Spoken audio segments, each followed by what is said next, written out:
Hello, hello, hello, and welcome back to another live stream. How's it going, everyone? It's Monday, and I need a nap. Well, technically speaking, I had a nap. I was napping right before the stream, but I want more nap. I want more nap, more sleep. Hey, guys, how's it going? Hope you're doing well. Yeah, then in the work day, I'm like, it's like less than 5 minutes left. Push my stuff to the Perforce server, go lay down like on the couch behind me. I'm like, I need a nap until my alarm goes off telling me I need to stream. I need a nap. I don't know why. Well, I mean, I know why. I need more sleep in the morning, and it's just been piling up. But it's like, sleepy time's so good. Stream time best time? I disagree. Sleepy time best time. Oh. I appreciate it, but I disagree. We're still using Japanese in the morning? Yep. Yes, sirree.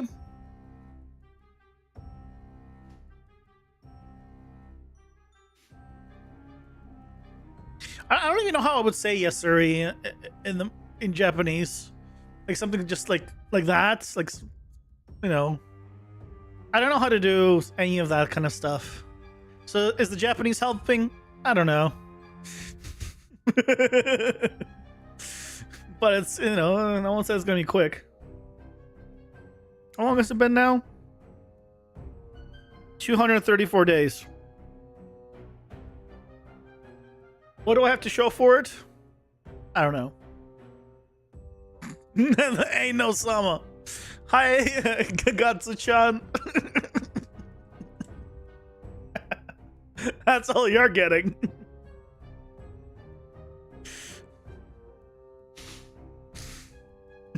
You're getting Chan. You ain't getting no Sama.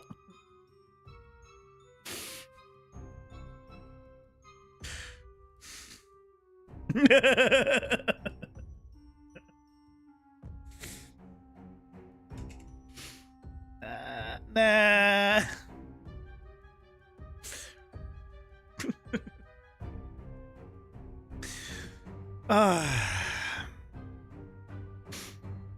Well, I hope you enjoyed yesterday's stream.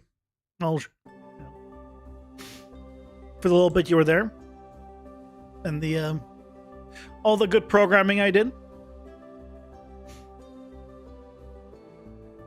You sleep early? Me too. I'll probably go to sleep early today. I agree. All of that programming yesterday really tired me out. I couldn't get enough sleep.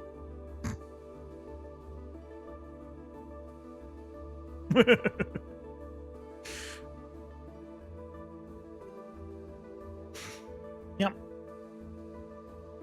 All good. I mean, it was programming. It's just for some reason people thought I would be coding, which is different. I was programming. Just like I do in Unreal all the time. Programming. Using the blueprints. Just never coding. Plans for today are simple. Same plans as last time. We continue creating the attack for Dracothrax.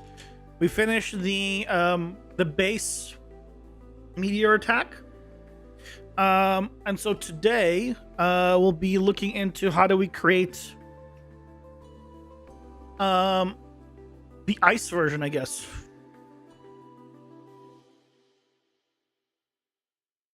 That one was far more superior than Unreal. See, even more so I was programming then.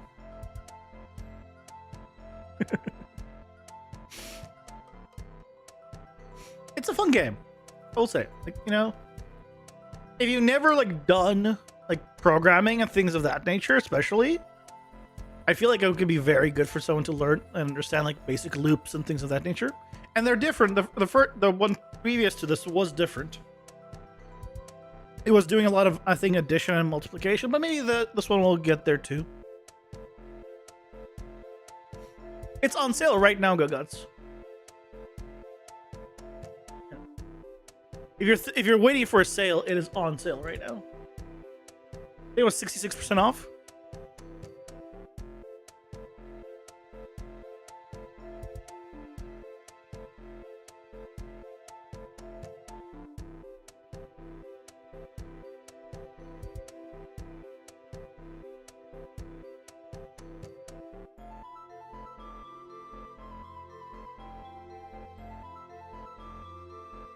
See.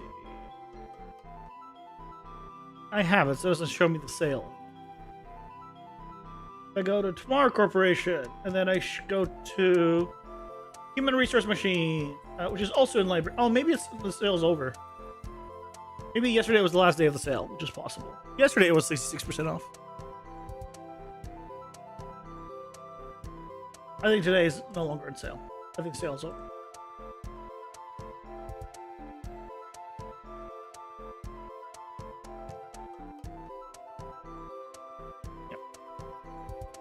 Maybe next sale. Yeah, there you go. That's fun.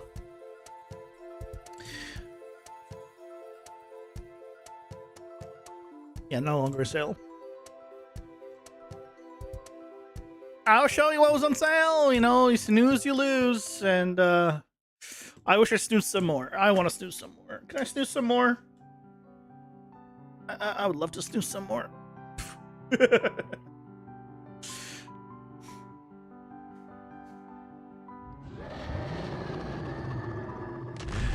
We made Meteor.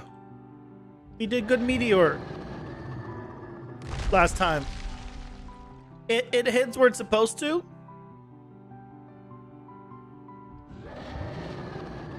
It goes around the player. You have just enough time to get out. You use a dash. You know, all the good stuff. You only do like very little damage to him. All until he gets hit, and then he takes more damage. Like, it all works.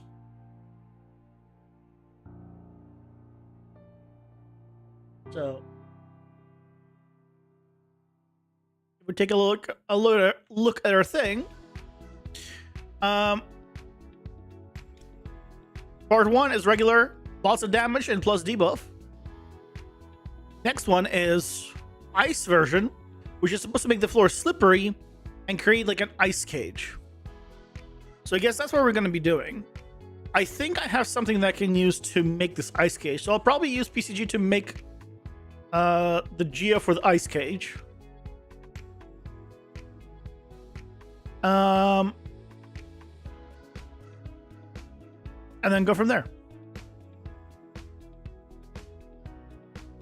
Because I think if I go to not Niagara testing, yeah, I can use this thing.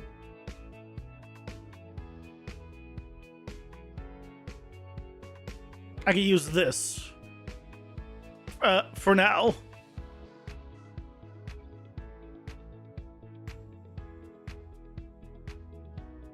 Or something. I honestly probably find a better material. Am I familiar with Mario Maker? I see Mario Maker, but I don't play those games. Like, I don't play Nintendo games. But in general, I'm familiar with it, yes. Why?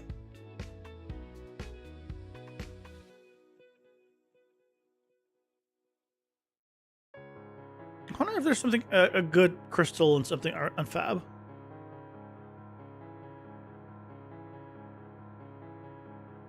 Ice Spike. 3D. How do I filter here?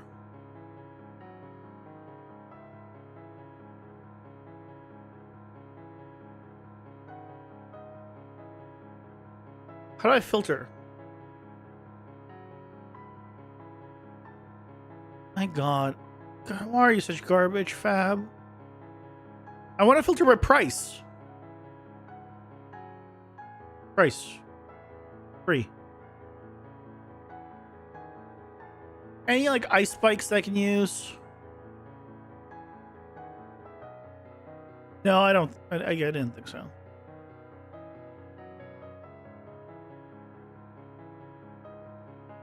One of my thinking, he uses Ice Floor and it's pure evil. Carl Sagan 42. I know Robert Ross and his levels. And he makes like really difficult levels. And I watched at the time Game Grumps play his levels.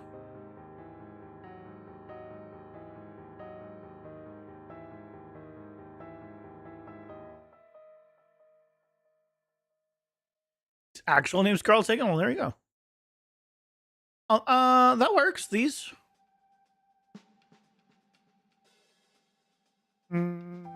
Okay, this does not work because it's all real weird. These though. Is this all combined? Is this one?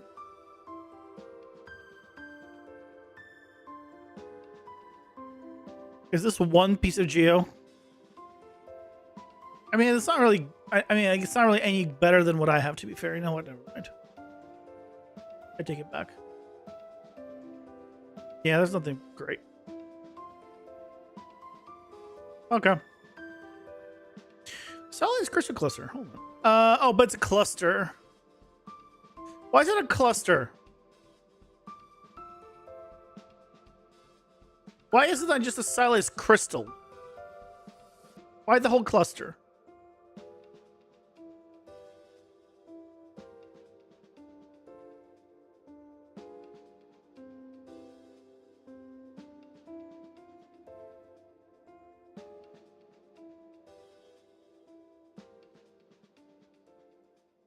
The bottoms are cut off.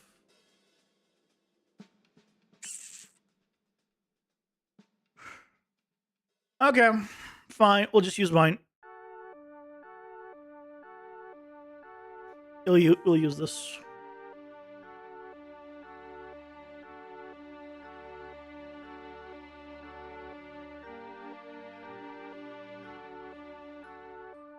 Oh, it is the same material. It is this material.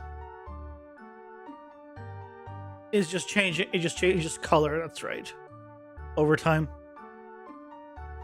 Okay. So what we need to do first is create a PCG graph that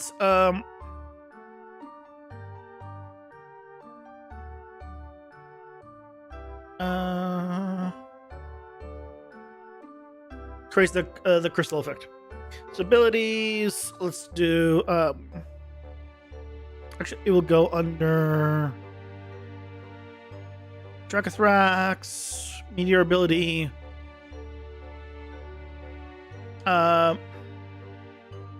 Ice Meteor. Yay, PCG. I miss those things. What do you, I made a tutorial for PCG just this last weekend. Yeah, you miss those things. They're still coming out.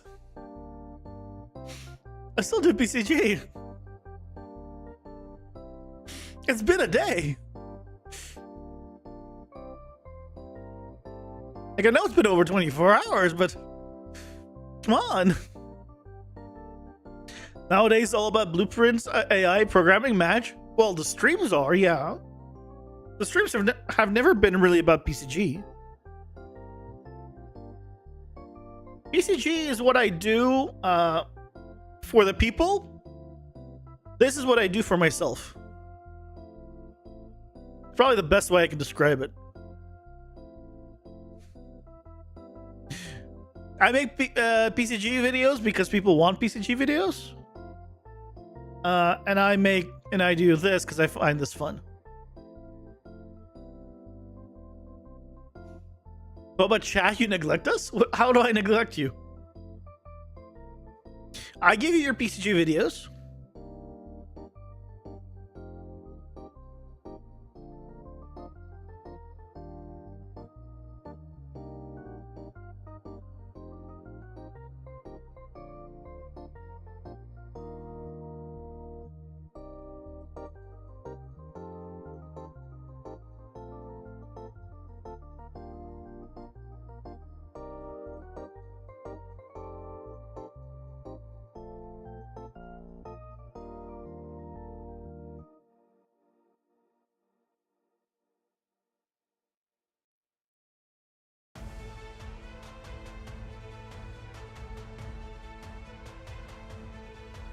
I need to know where the meteor is.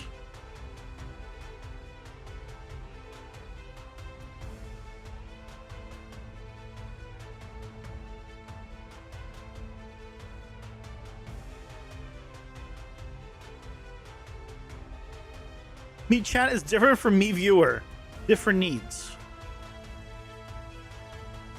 What's the difference? I'm post nap. My brain ain't functioning yet. What's the difference?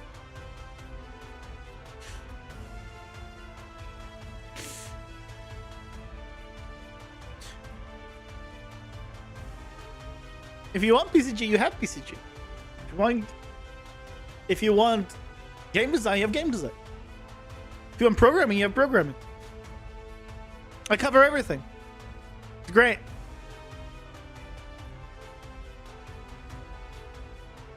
Is every single stream post-nap? No, just this one. Just this one. Why am I not debugging? Excuse me.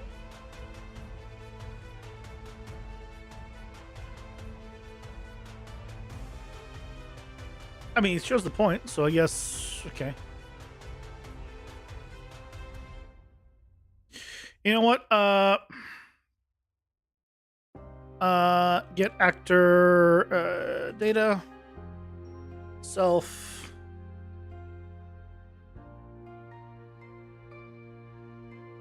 Okay. Now we're getting information.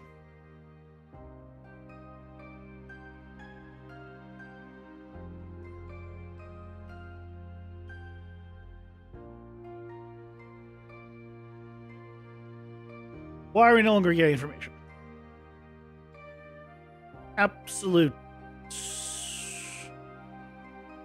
Why? Why is it gone? Why am I?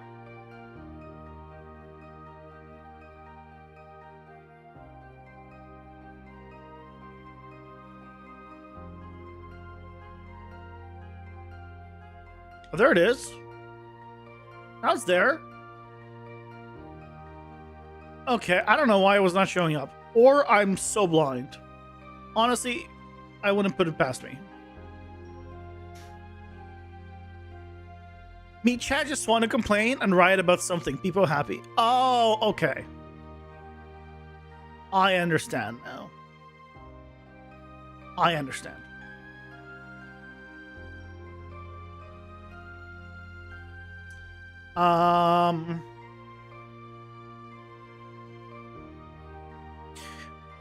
You can complain about how damn awesome I am. You can complain about how damn awesome I am. There you go. You know, you can complain about that.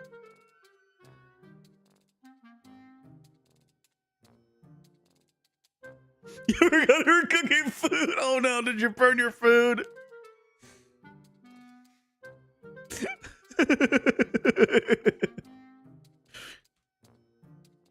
Oh no.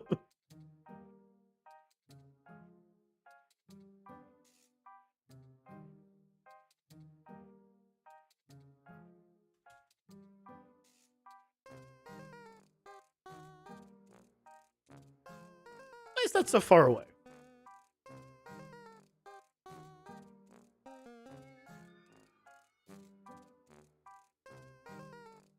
Why is that so far away?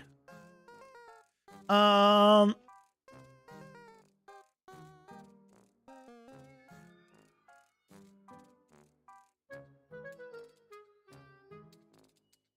on. Do I not want to do 1,000? 300? 300. Why was it 1,000 before? Oh, whatever. You know what? We're just not gonna question it. I'm just gonna make 300.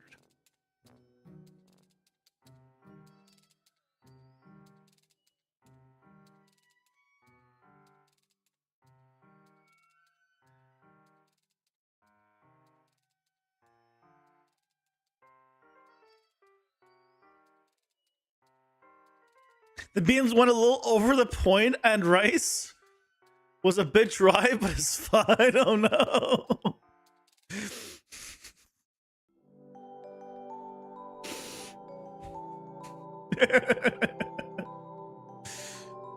You don't set alarms? Whenever I cook anything, I set an alarm or it has an alarm built in. Like if I use my Instant Pot, right, then it has the timer built in. Easy peasy. If I'm like putting anything on like the stovetop or anything, like cooking absolutely anything, I'm like, okay, set an alarm for 3 minutes. Or set an alarm, set a timer for 3 minutes. Like, okay, cool, flip over. 3 minutes. Okay, now I'm done. I set a timer for everything. I have no internal clock. I look away and I watch a 20-minute video. Oh yeah, I have to do something. Wouldn't that help you though? Because you have ADHD, is to set alarms? Isn't that how do you help that?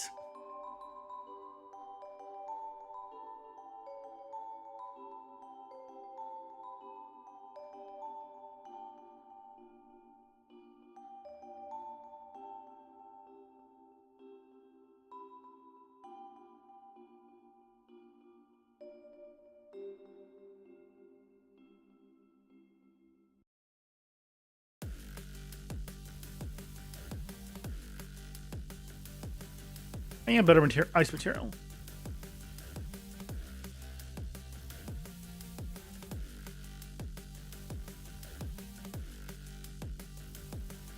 You turned off the pressure pot earlier. I forgot. You turned off the pressure pot earlier and forgot you turned it off. So the pressure pot, while it's making noise, means the steam is coming out. If it's solid, it probably jammed and might explode. If it's solid, wouldn't that also mean that it's fine and just the steam is all gone? To turn it off, forgot, and suddenly it was like, oh my god, no noise, it's going to why would it explode if there's no pressure? Wouldn't it explode if there was pressure? And it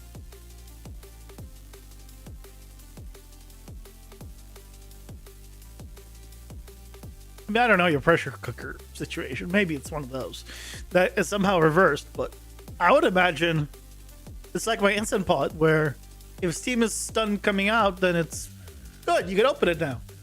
In which case, it's just going to be like on keep warm or something. But I have this picture now of you, like Looney Tunes running across your house, and it's hilarious.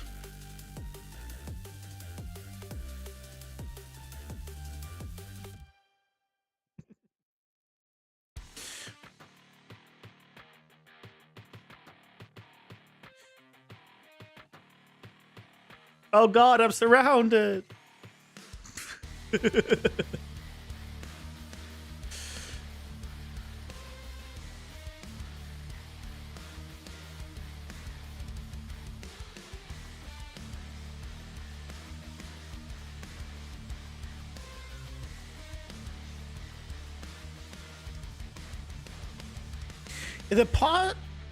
the pot in on the fire, there's no steam coming out, means it's building up pressure and will explode. Oh, it's also on a fire. I have an electric one. Now it makes sense. As I forgot that, yes, you could have a non-electrical one. Nah, okay. See, guys, yeah. I got so used to my instant pot that I forgot that the other alternative exists.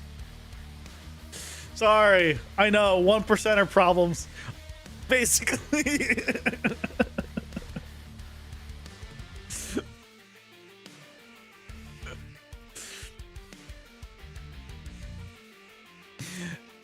I'm the worst, I know.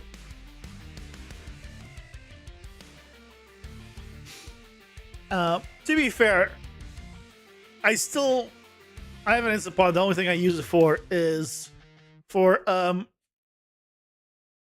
cooking rice, like pasta, potatoes, like basically starches. And that's it. That's the only thing I use. I don't make fancy meals in my instant pot or anything. I don't. My mom does. That's why she wanted me to get an instant pot. And so eventually I got one because she was like, because I wanted a rice cooker. I just want a simple rice cooker.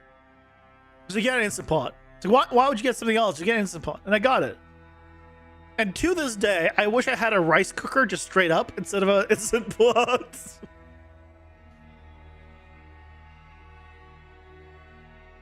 Because I just don't use it for mostly anything except rice.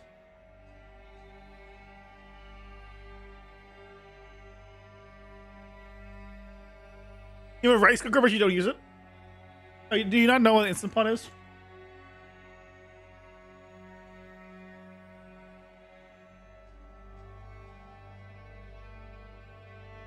It's just this. It's just an electric pressure cooker. It has a bunch of options on it. Like there's a rice button. But it doesn't do the rice as good as an actual rice cooker. But you can do like also pressure cook. You can make yogurt. Do like a bunch of stuff. It's just an electric pressure cooker. Yep. So when you were saying you were pressure cooking, I was imagining this. I forgot that, right, non-electric pressure cookers are also a thing. That makes sense, and I forgot about it because I don't pressure cook except with this, and except for like rice and like maybe some potatoes and pasta, just because it's easier than boiling water in a pot and dealing with all that stuff. But yeah, this is what it is.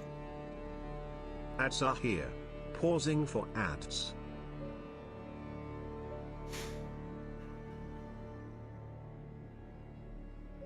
I'm imagining the person's just surrounded now by crystals. It's beautiful. It's pretty. There's no way to cook beans without a pressure pot? I've only cooked beans, I think, once. I made it in the Instant Pot, which is the pressure cooker. And because I'm too lazy... Oh, with a pot, I don't know what... And... Then I never made beans again. If I ever want beans, I'll just buy canned beans that are already pre-cooked. I'm too lazy. I'm good. I'll just buy pre-cooked beans. I'll just heat them up. It is not a staple of my diet. So, like, if I ever craving beans, I'll just do that. Or I'll go to Chipotle and get beans that way.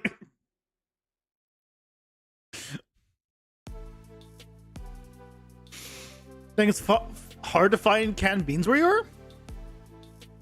Well, I guess probably because it's a staple of your diet, like regular diet. So that's probably why. Like, why would anyone want to can beans? They sell fine without, all the extra work. I guess.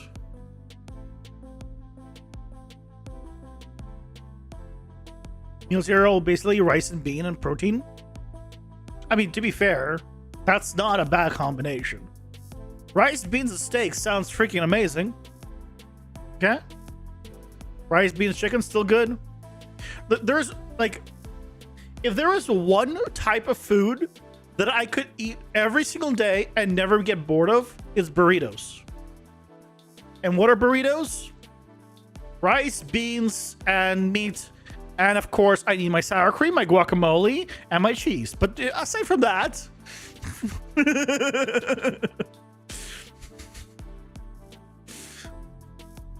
I can eat burritos every day and never care.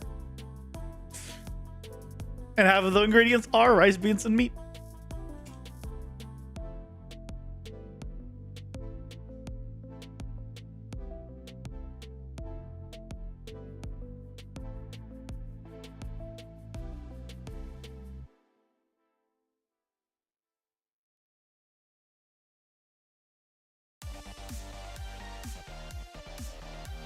I think we go more dense.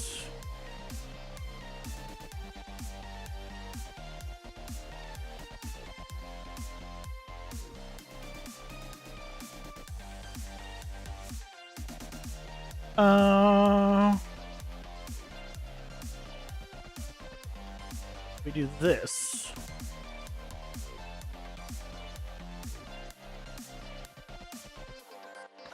Then we rotate them.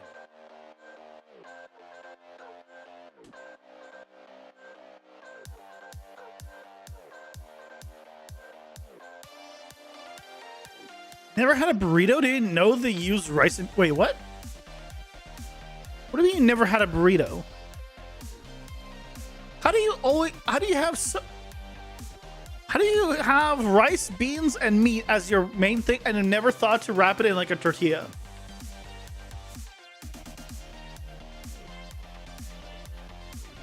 I find that hard to believe. You never just put it in a tortilla? Like, cool.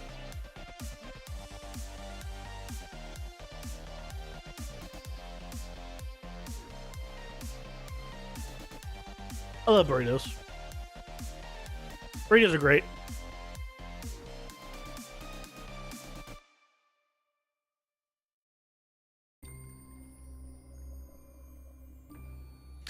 I think burritos were ground beef, sauce, cheese, and leaves.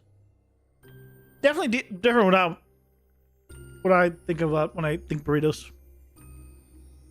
I mean, it's probably different everywhere, right? Different cultures have different kind of burritos. Because our burritos are definitely more like Mexican burritos. Well, it's Tex-Mex burritos is the ones I like. Tex-Mex being the combination of like the Americanized Mexican burritos. Not Brazilian burritos, right? I don't even know if that's a thing, but I figured for sure you'd have burritos like somewhere. If your diet was like, yeah, rice and beans, but I guess not. See? The more you know.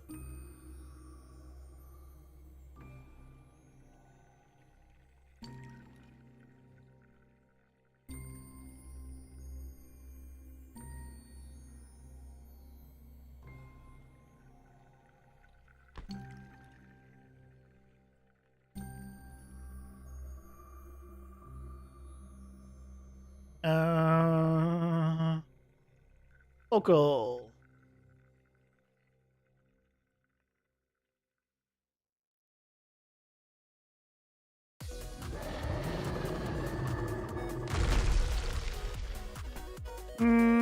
Okay, a couple of things.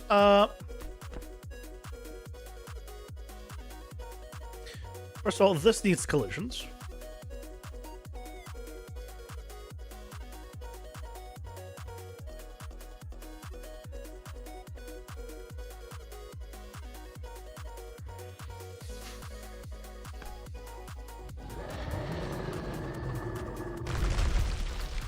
Second of all, I feel like the crystals need to be smaller, I think.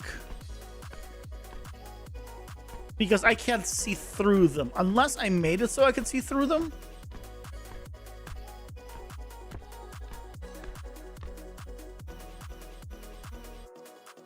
Yeah, I understand what you mean.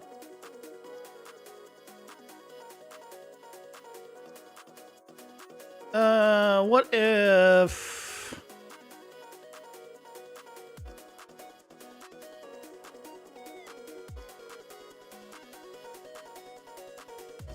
I mean, yeah, that's better. That is definitely better. Can boss attack me through the crystal? I don't think so, but right now he can't do anything through the crystal. The plan is going to be if he walks into the crystal, the crystal will break. Like, the entire circle will break. So either you can break yourself out of the crystal, or the boss will break you out of the crystal.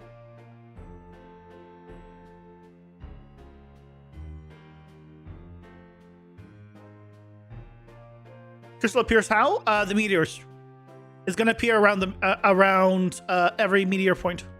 But the meteors are not going to be stationed on you. They're going to be stationed randomly.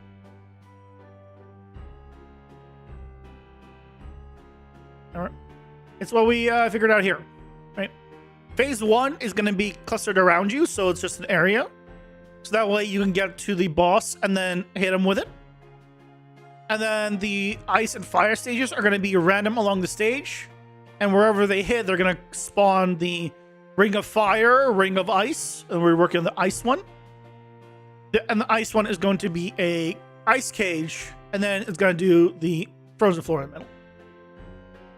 It'd be fun if you get caught. The boss does a specific attack since you are trapped. I like the idea. If you think of a specific attack that the boss can do, one,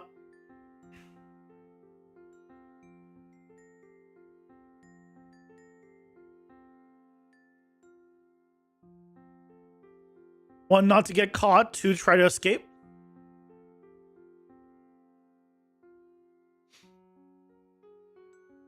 Does the boss currently do? He only has bites and spits, aside from his meteor attack.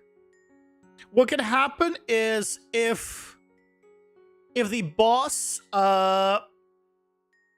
he jumps, technically yes, but he has no animations for jumping, so I'd rather avoid him jumping.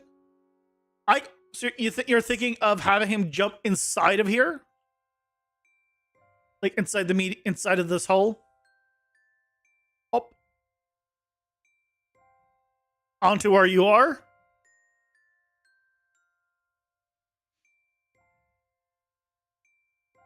It's not a terrible idea. The only thought, though, is I don't know how much room, if there's enough room for both of us.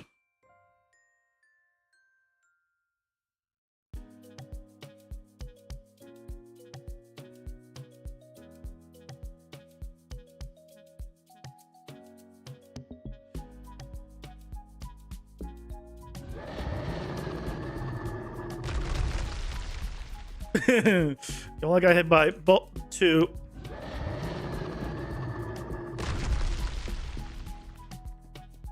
I mean, technically, if I'm on the edge, he can fit inside. But we would need to make... I mean, I can make the ice crystal, the ice meteors bigger.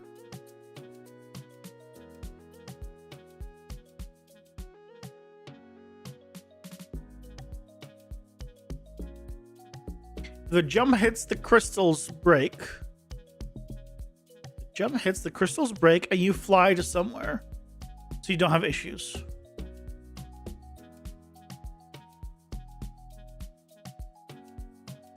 What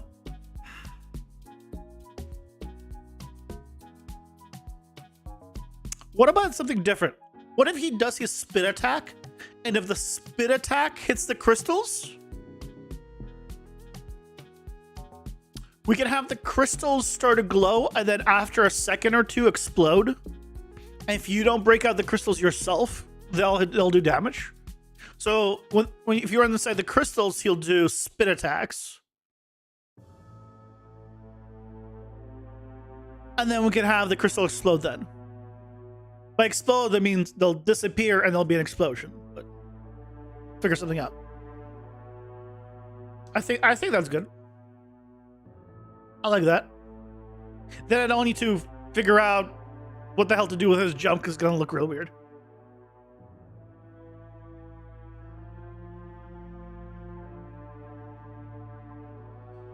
I think this is fine for this.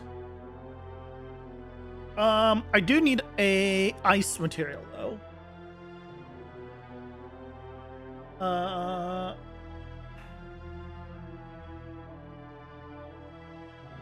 And whenever I need ice,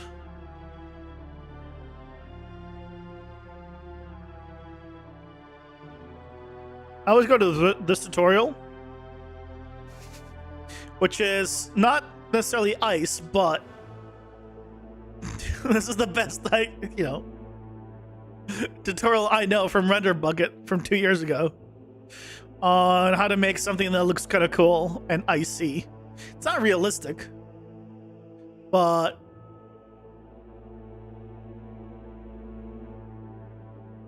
I think it works.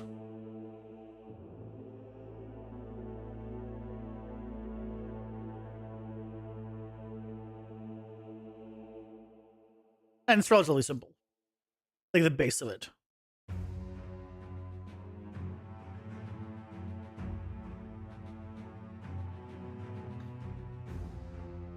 Same mechanic, different iteration? Yeah, pretty much. Pretty much.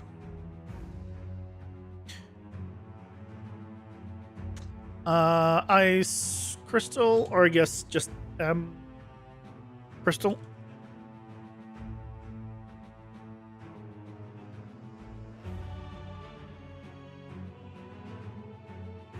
Bounded? What is the bounded UVs version? I don't remember this one. Uses ray tracing to find correct. Hold on. Not the same. This version allows inputting a bounded UV range. It will ignore the samples outside and provide a mask for when trace leaves the bounded region.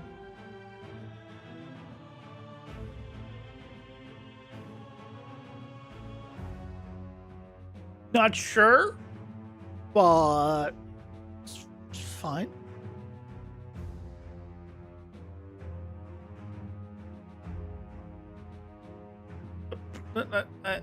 Naming percenter. Noise.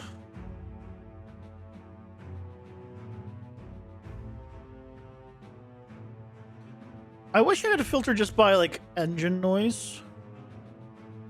I guess I can use any of the noise, let's be honest. But I'd rather not use the migrated acid noises as my default here.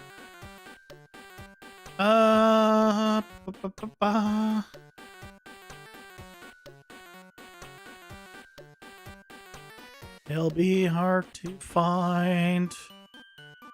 This is an engine noise. There we go.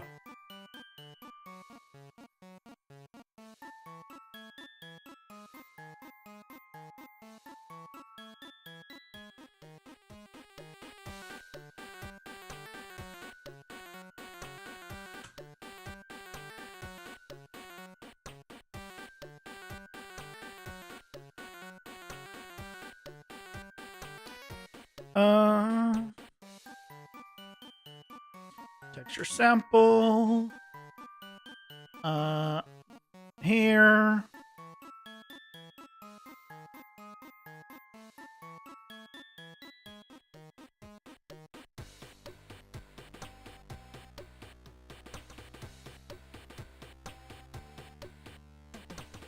And just a nice, simple material.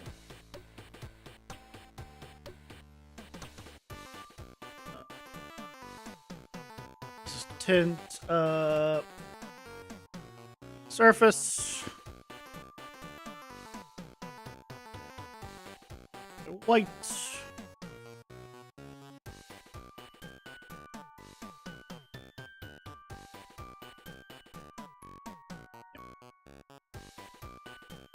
Tint depth, we'll make it black. Just some default values. That goes to the base color and roughness. one.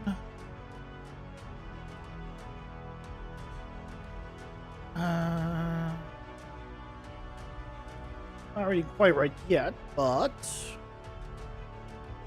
these. And the channel for the height map is red. Doesn't matter because it's a black and white image. There we go. Now we got something.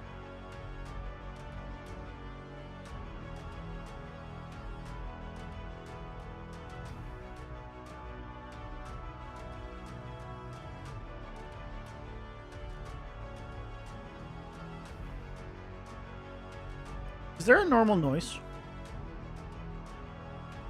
Normal noise. Texture sample. I don't remember if there's a default normal noise built in.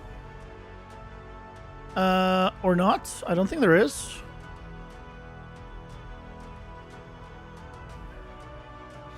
Oh, but I believe there's a water normal. Or is it water or like ocean?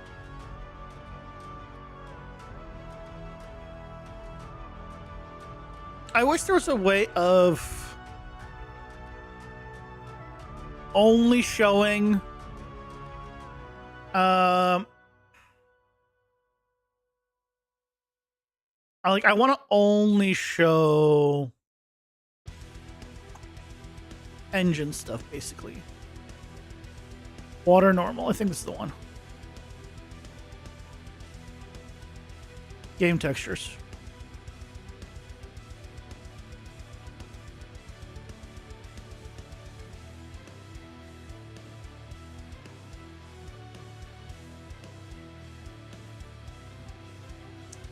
Okay, so what we can do is do these. This is gonna be normal tiling.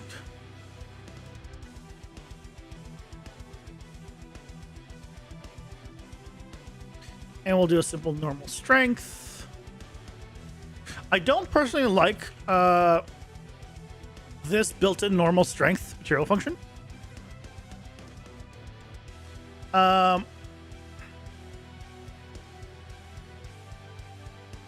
Because it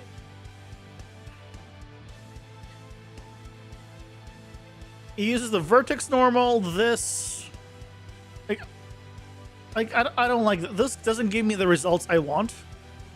Usually, what I like to do is just do this.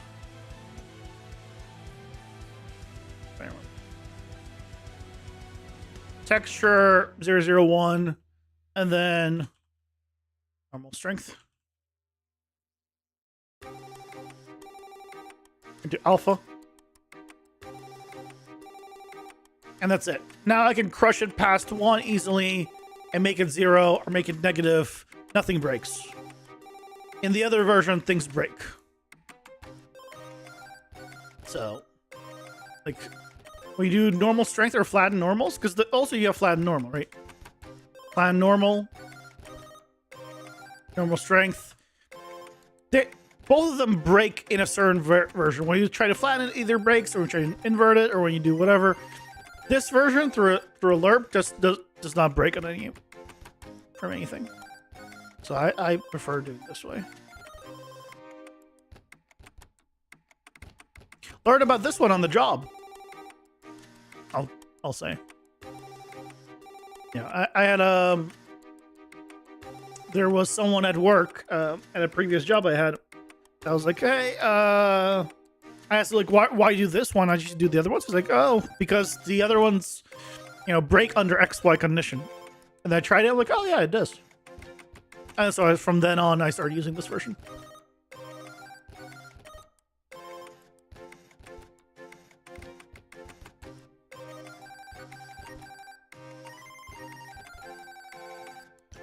This is going to be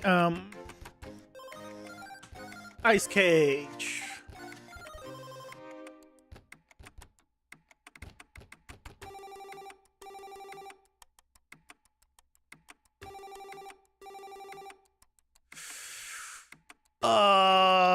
shit. Do these not have like UVs? I don't think I made UVs for these. Did I make UVs for these? Technically they have UVs, but they're not good UVs.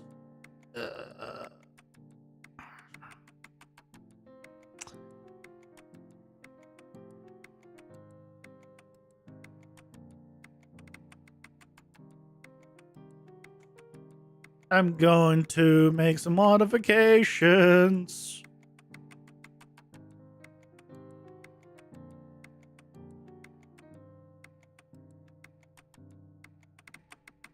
Because this was for a test anyway, so I never like, oh yeah, whatever, but UVs. So let's have you replace with this. Modeling tools, UVs, auto UV. Now why are you like this on this side?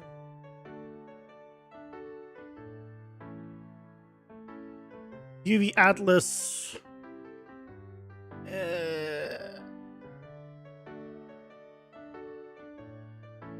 I reduce the amount of stretching. I say 0 stretching. X Atlas. X Atlas gives me the best result for what I want. Excellent. Oh, and the UVs are fine. There you go. For you. Oh, it's like floats. I never really used this UV preview. It literally just puts it right around it. That's actually kind of cool. I almost never turn it off. I think the last time I did, it showed it like as a big thing to the side, and it was never like this in the previous versions. Well, that's kind of cool.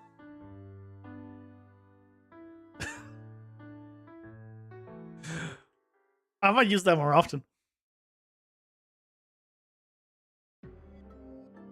Okay. Yeah, that's good. Accept. Only other thing is mesh. I want to smooth this edge. Model. Nope. Mesh. Try select.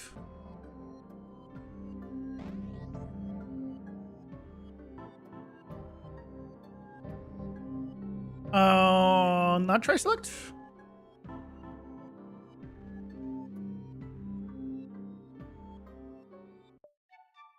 Attributes. Normals.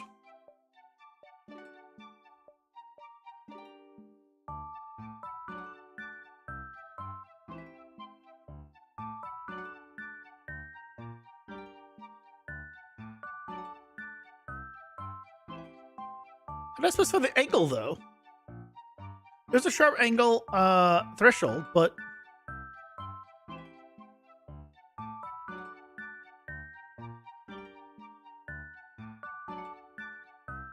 oh, here we go.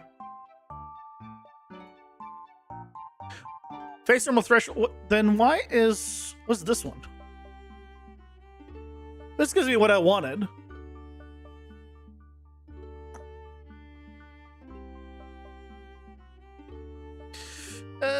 Does it?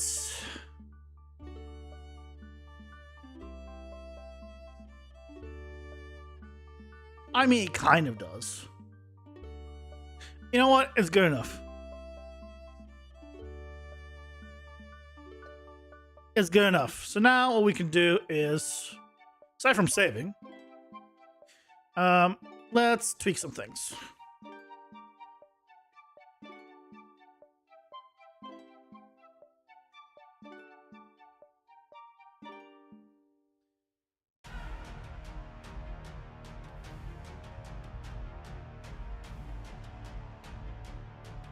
If we did one of these.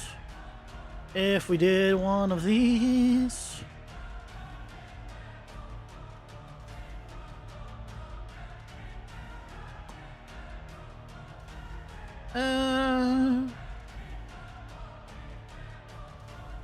It's definitely better.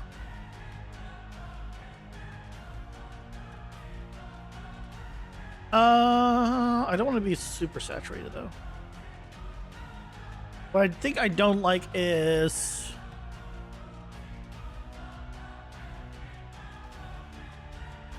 see normal tiling. I don't see the normals on it. Probably need to crank that up. Ah. Okay, well, let's not crank it up that much. If I did 3, then I need to tile this more, don't I? It's not a great normal to be using. Fair.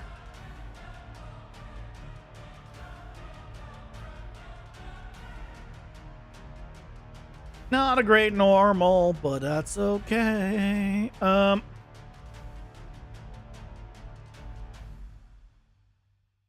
Parameter, this is gonna be normal.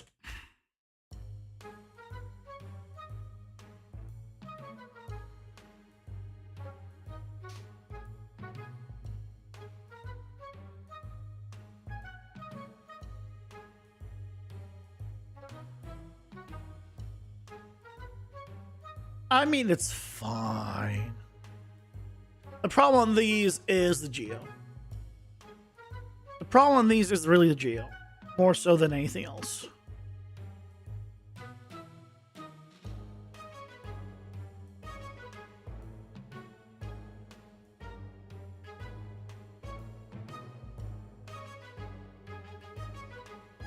Question is, do I want to make it translucent?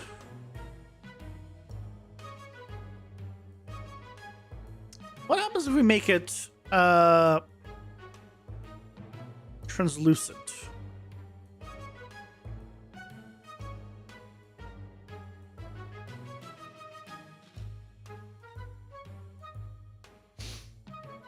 Okay, maybe not quite what I had in mind.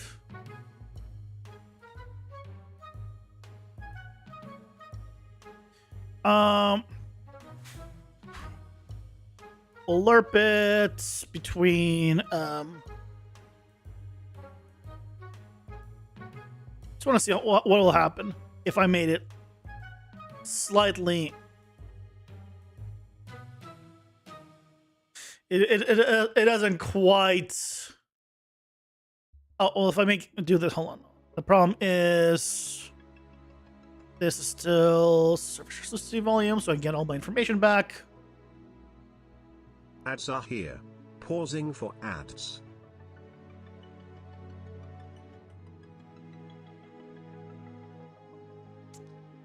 Yeah, translucency sorting kind of breaks. You can see that one appears on top of this, even though it's in front. I hate translucency sorting on the same object.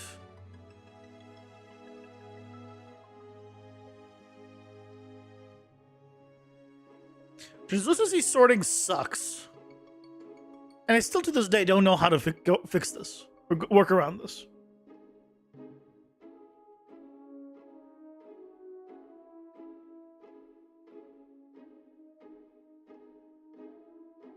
So I could try the other day, or like dithering instead. Just to see how it looks like.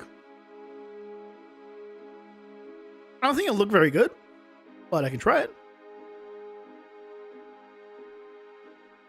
I'll probably just keep it as is and go from there.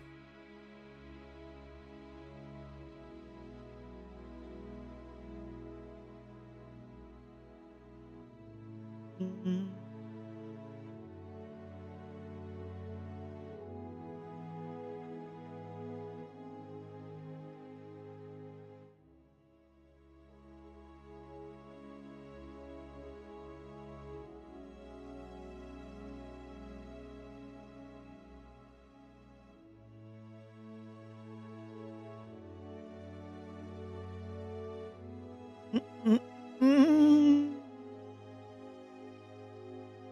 Yeah.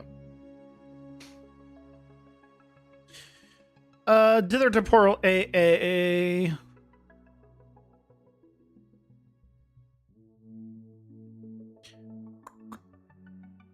Masked.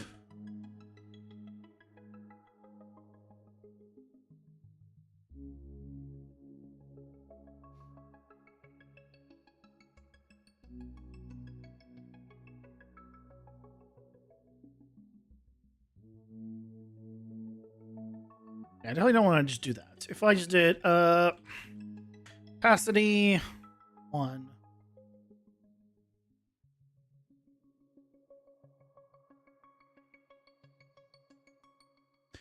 I mean, it reads a whole lot better, let's be honest here.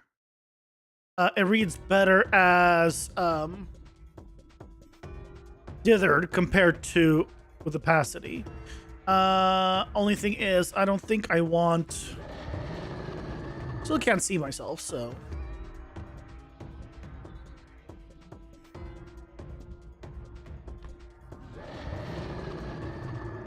I kind of see myself. Yeah, I can see myself. Yeah, I can totally see myself.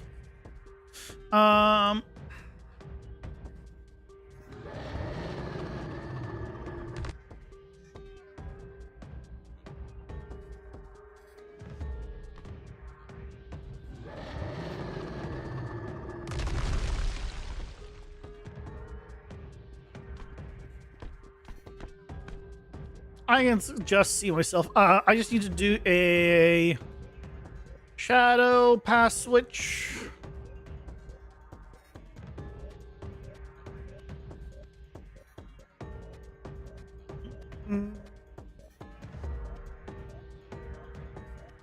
There we go. So the shadows are no longer the noisy thing.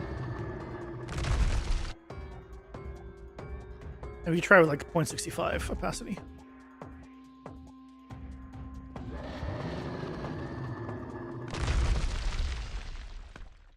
Yeah, I'll just go with that for now. So back to 1 here though. And I'll change it on you.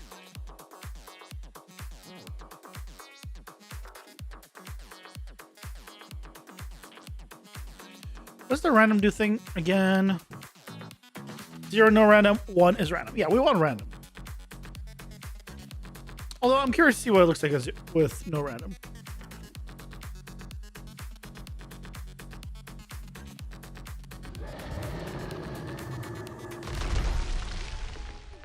Oh, I can really see myself when it's not random at all. Ooh, does that mean I can increase? Can I then increase?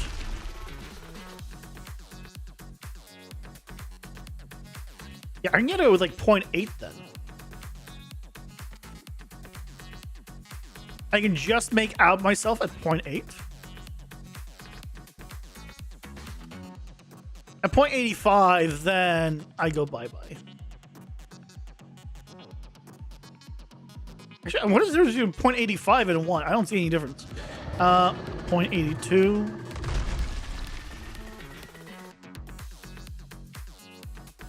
I was doing a test, sir.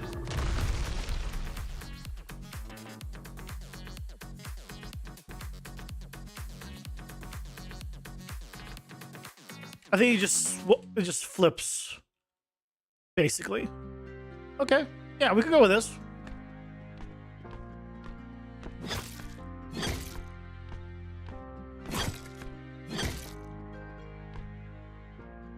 Okay. Let's go with this. So that'll be our ice cage, quote unquote.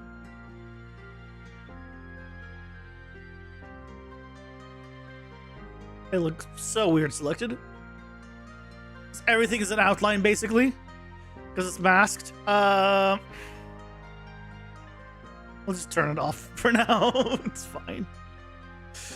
And what we can do is generate a few different versions.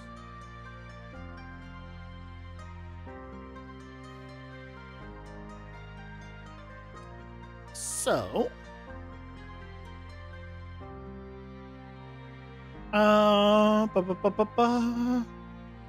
actor, convert to static mesh. blueprints. Character enemy. I wish I could save this path because I only need to do it a few times.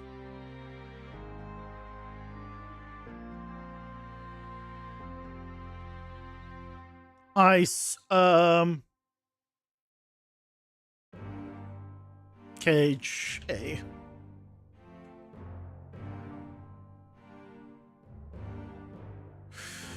Why are you tiny? Why are you not at all what I just... This is not at all... This is not what I... That is not what I said to convert to static mesh.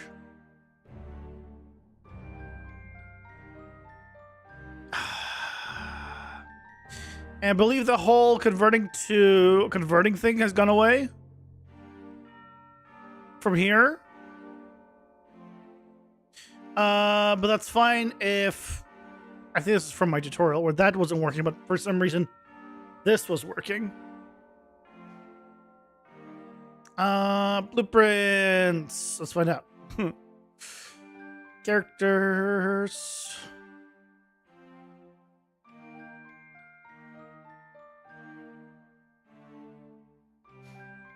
Okay, I like how you put SM.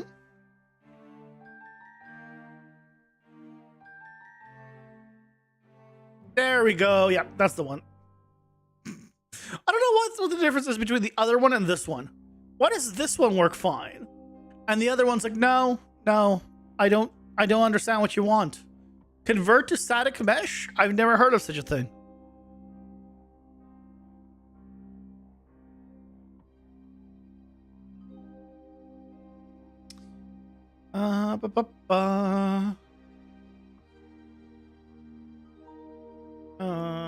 Let's randomize it. Don't like it. Yeah, it's fun.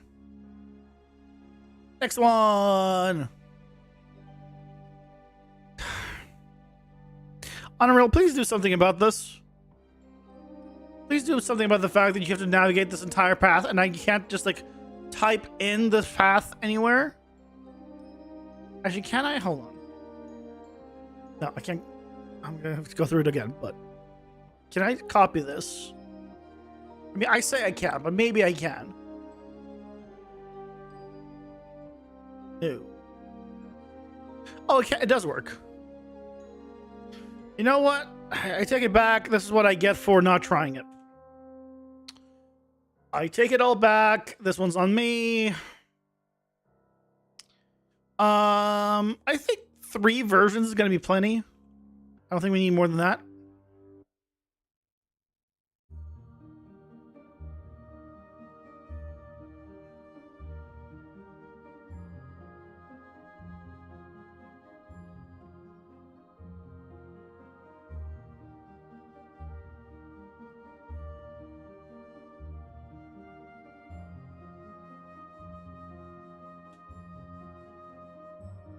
There we go. So now we have you, and you. Beautiful. We got our ice cages. Okay. So that part is accomplished. Next part. How do we make a slippery surface?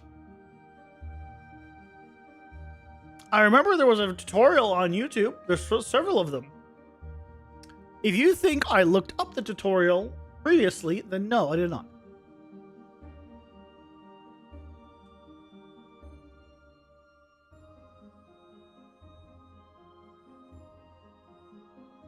Okay, Mr. Matt Asplund.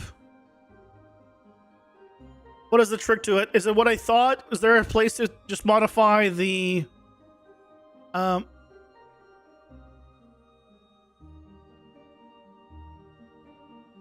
the values that I'm thinking of?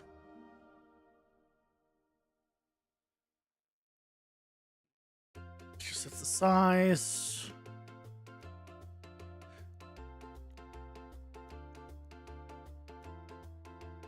Yeah, Yeah, ground friction. It is literally the things I was imagining. Braking, deceleration, walking, and ground friction. Those are the 2 variables you can set.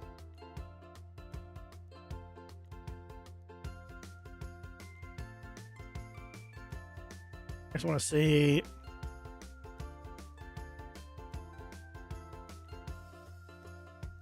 So I guess this is this is default because I know ground friction 8 is default. Okay. See. Now we can set this up. So let's make a new blueprint class.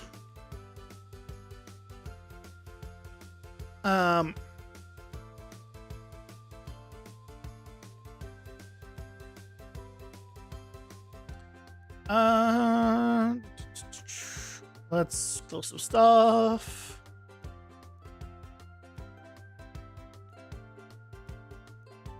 Okay. Static mesh. Ice cage.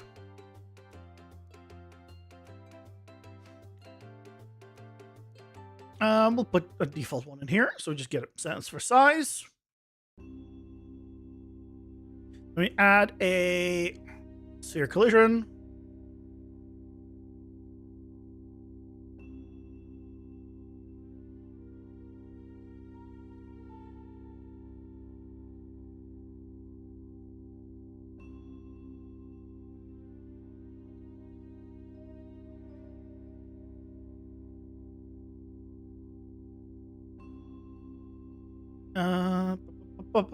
Uncommonly, we can overlap.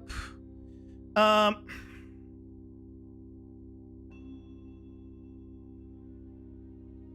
overlap. I want to check if it is the. I want to check that it's not the tag of that we have for the other one. So I could probably copy it from my other setup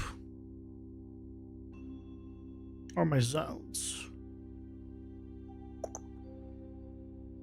Level related zones.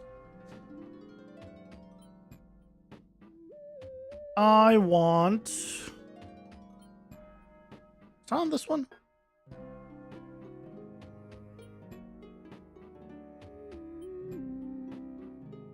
There it is.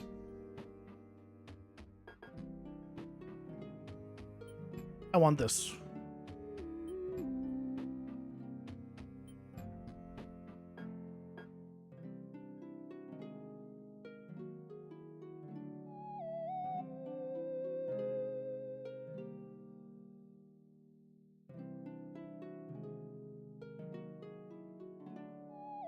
Why am I doing this the long way? This in here. This one in here. Check that the player, not player, does not match. As long as this doesn't match, that means I'm not hitting myself and the enemy isn't affected by isn't affecting each other. Then we go true.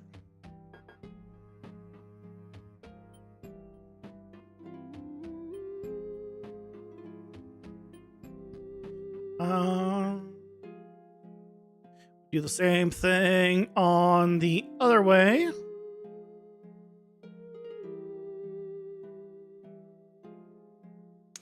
Okay. We do need to probably just do it on a cast to a character. Cast to character. You don't need to cast anything specific.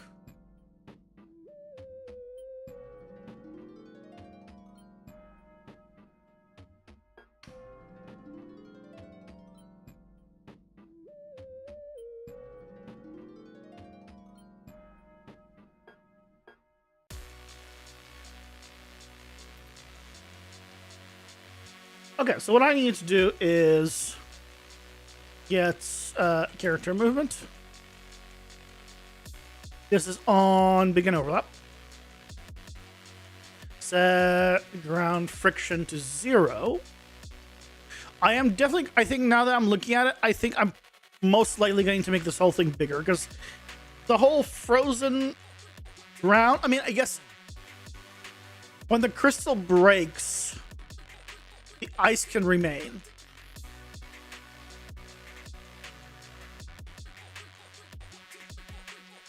For a certain amount of time.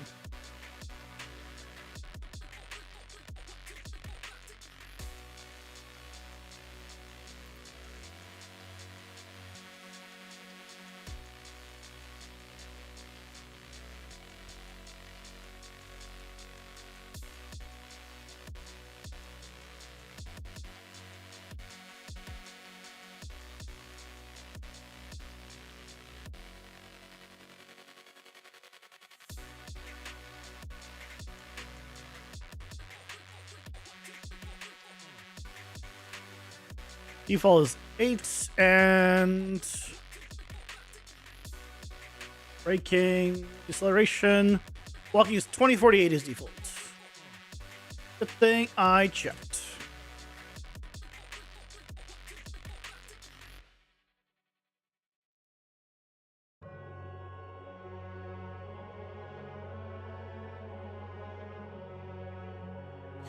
Doesn't this need to check?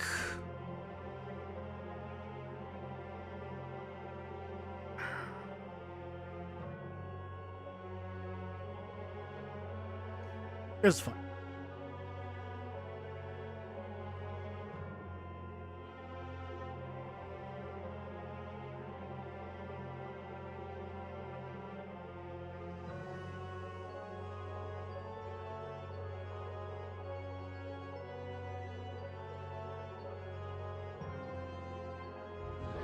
Yeah, look at that, I'm sliding.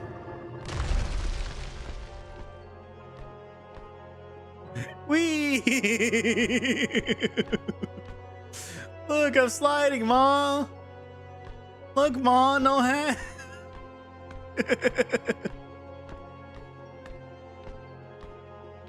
I think I kind of want this whole thing bigger.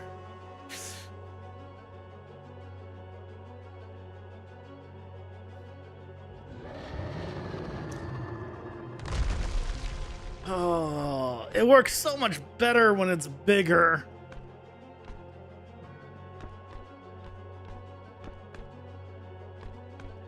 But if it's bigger, then I'd want him to come inside.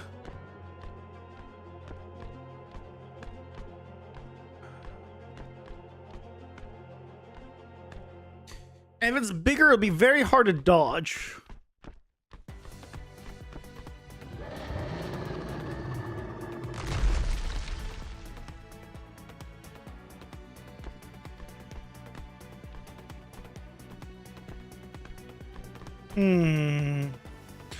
The crystals are so big now, I can walk in between them and through that little hole. I can get out. It's funny.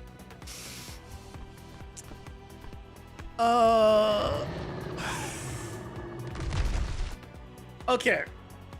Here are our options. Would we rather have bigger areas of the effect, but fewer of them, which is what I'm leaning towards now. I guess that's what I'm leaning towards now. Now that I've given it the slippery ice thing, I kind of like it, and I kind of want to make use of it.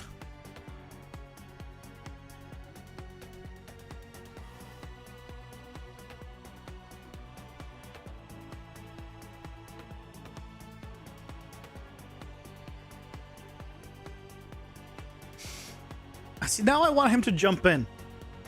Now I really like your idea of it. Now I really want him to jump in. Yeah, it definitely is.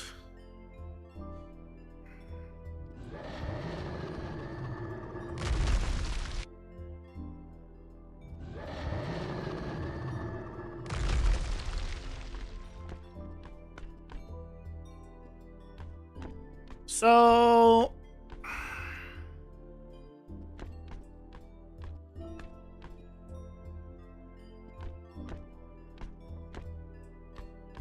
Okay, what if we did this entirely differently? If we have big ones,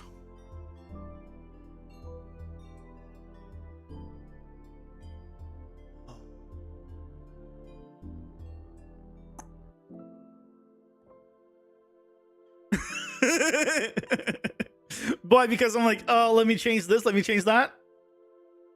Hey, look, there's one thing I'm consistent on, and that is when I am giving new information, I always like reevaluate things and see if it's if I should change my mind. So at least I'm consistent in that regard. New information always makes me question and like check, do I want to, like, was my previous statement correct based on this new information? Is it better or is it worse? Let's readjust. Okay.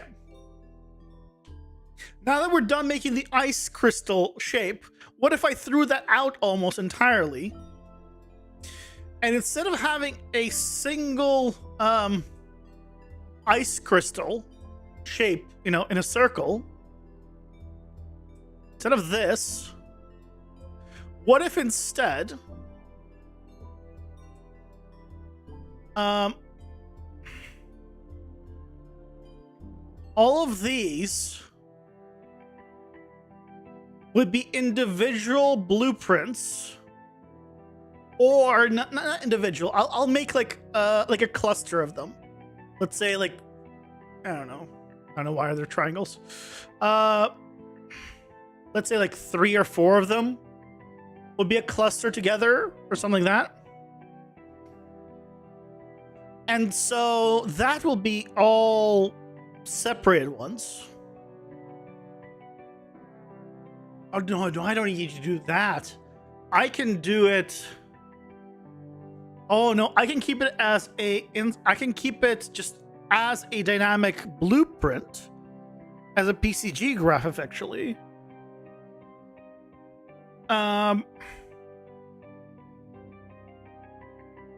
And then on overlap, I can check who's overlapping it, and if it is not me, I can break those crystals, and only those crystals.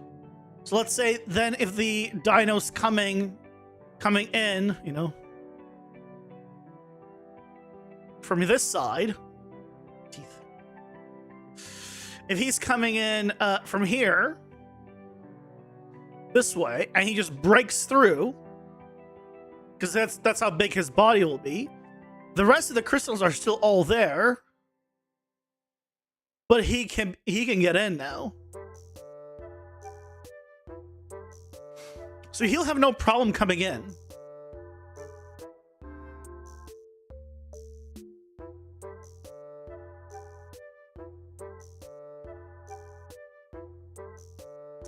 See, now I like that.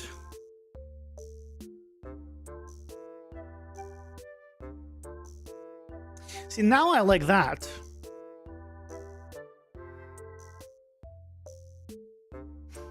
He doesn't need to jump in. He can just walk in.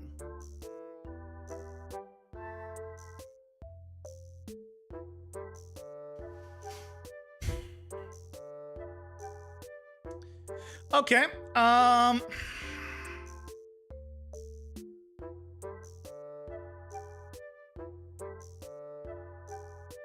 Okay.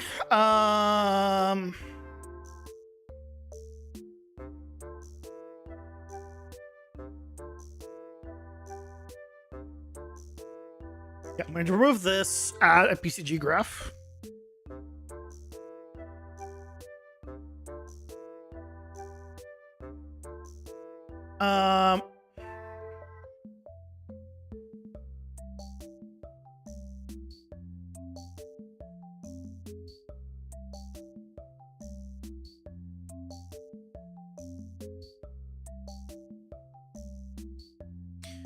Okay, let's change everything.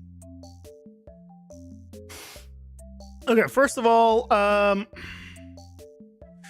need this to be then bigger.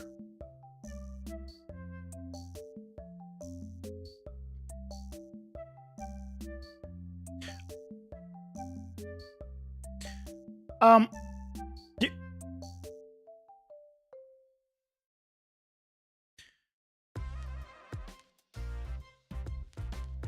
why did it zoom in where it did? Zoom in here. There it is. Do you see what I did? Do you see what I see? Does anyone have an explanation for this? What is that?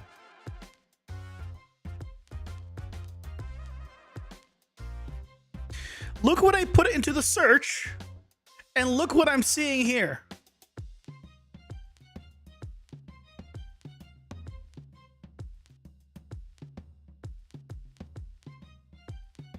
I'm pressing enter.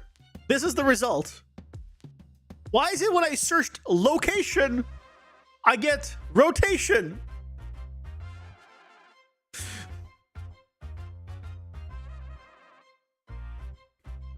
Rotation is getting me location.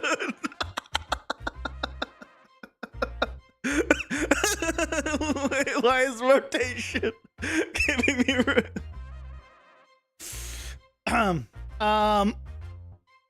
I think there's a slight bug that I found. Anyone want a clip of that and send me the link? I would greatly appreciate it.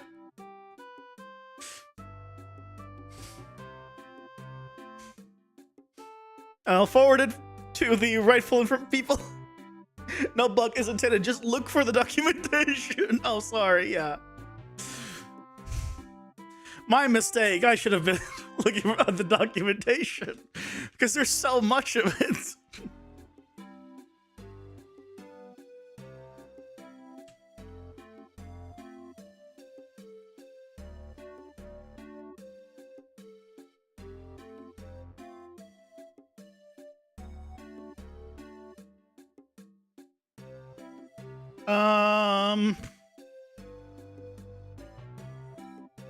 Oh.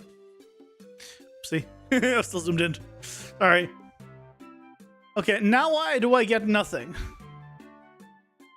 Why do I have nothing now?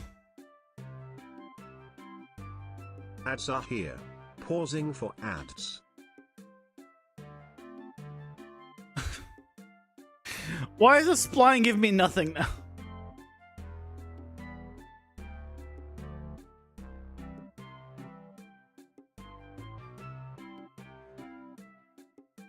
What?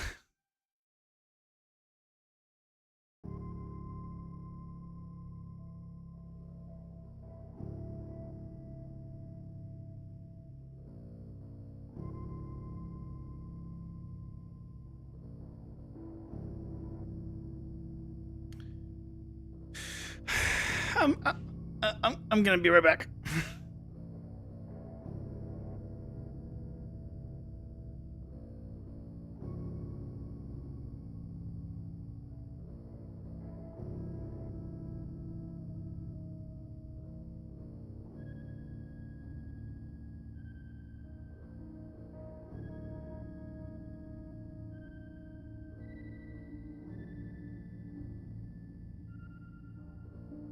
I'm back. I need a drink after that.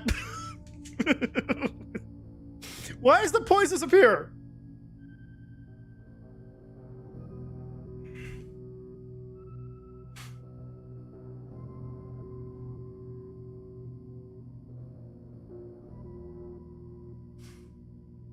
Locate your rotate your locate. Yes, thank you. Thank you, Guts. Yep, I saw it.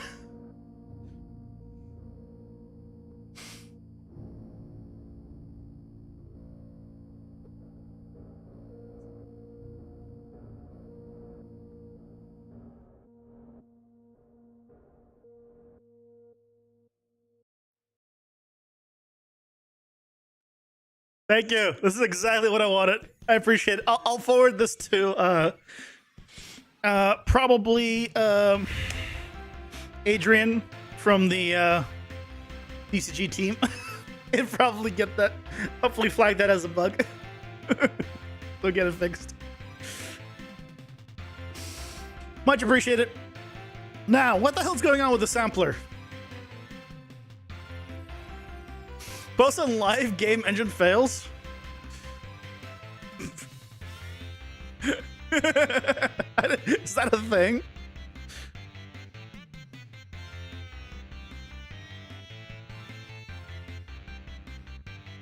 Why is this?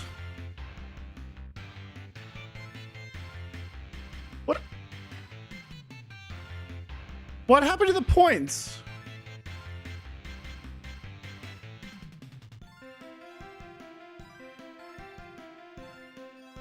What? Is a parody of LSF? Why?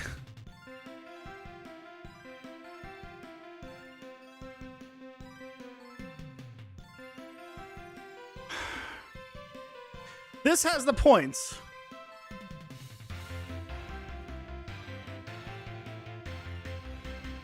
Why does this plane sampler not work?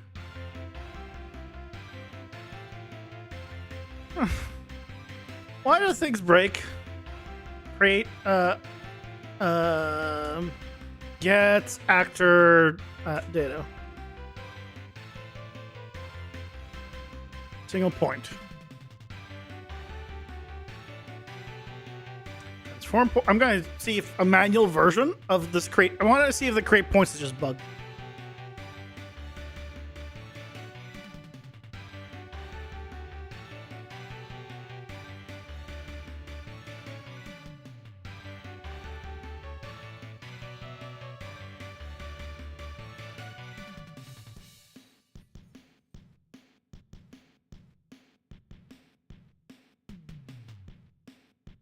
Oh, whoops. I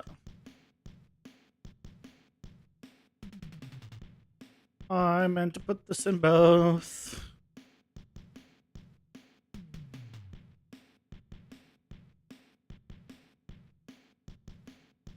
Did you report that localizing language bugged someone? No, I did not, because I don't know who I reported to. And I don't know if I'm being... I mean, I don't think I'm being dumb, because it should not be changing my UI no matter what, in my opinion. But, like, I don't have anyone I can send that to that I know. But I hang out in the Unreal Source Discord friend time. It was funny. And an Epic dev that works on PCG hangs out there, and a few other people as well. I think Lurk. So if I post it there, I can tag them. Like, hey, found a bug. You know, it won't be fixed like right away, obviously, for the next version, but it might be something small enough that could be fixed. Who knows? So at least I'll have someone that I can send the information to. Like, there's hope.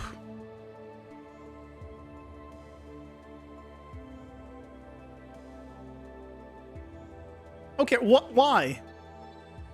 Why does the spline sampler not work? Oh, it's because it's I figured. Okay. I understand. It's because it's outside the bounds of the sphere, because I made it bigger and I didn't increase the sphere size. God.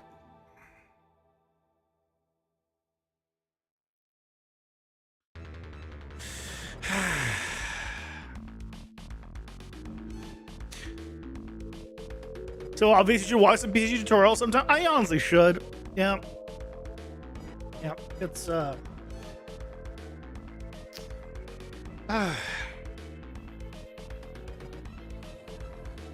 need to learn some PCG. God. These beginner mistakes.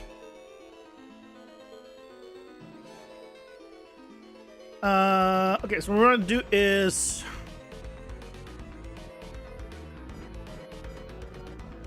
why is this not a circle?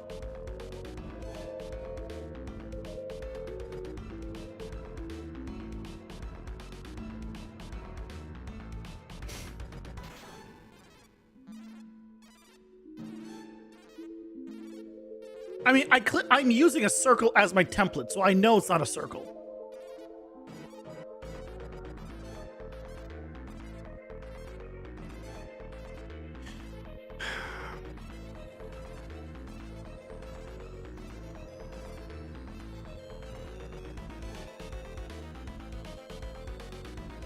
And I can't debug this for whatever reason. Guess I can debug this. Okay, you know what? We'll add another one.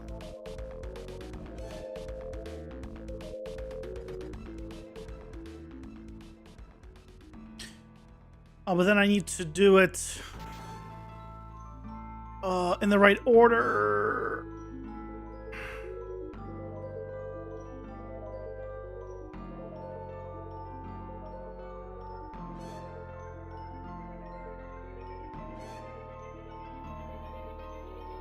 Okay, if we try something like this, if I made a few more points, basically.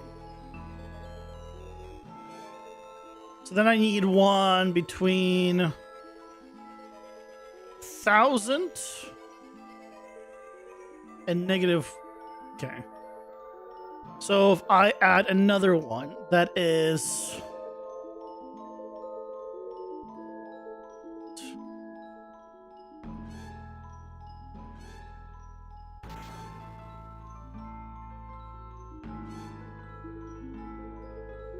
There.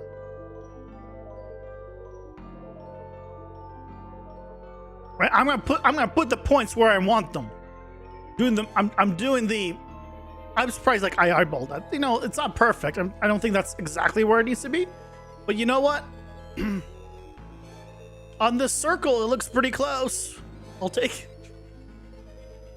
it. I don't know why the circle is not a circle.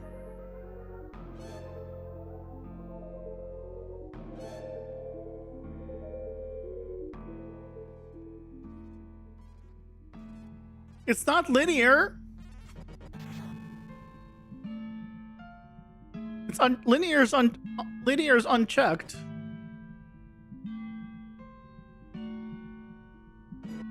Just saying.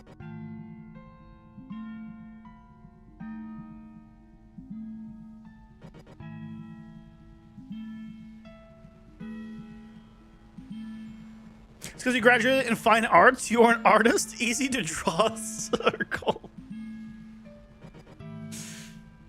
I mean, yeah, in high school. That is accurate.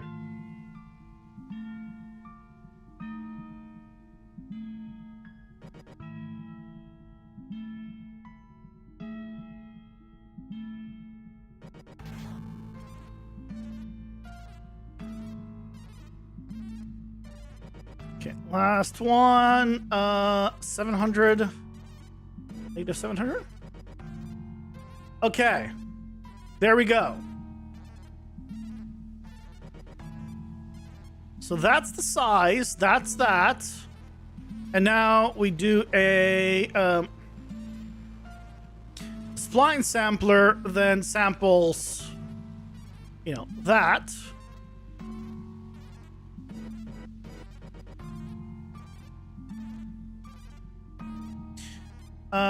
Maybe that. And there we go. Hey, Lucas, welcome in. How's it going? Hope you're doing well. Can it be because you need to modify the spline tangents? I shouldn't need to. Like, it just creates a spline from the points. I can do custom tangents. Like, there's an option here for custom tangents. But it should just be a tangent. It shouldn't modify it. It should be like automatic curves. And it works on smaller scale just fine. But yeah, for whatever reason, it just refused to make it, like, it was definitely not linear, right? It was not linear, but it just wasn't a perfect circle, which is fine. It needed more than 4 points. Okay, I get it. My guess is because of how big it is, the tangents need to be bigger than default. And it doesn't know that, so you can't make a perfect circle. It's fine. You know, it's fine.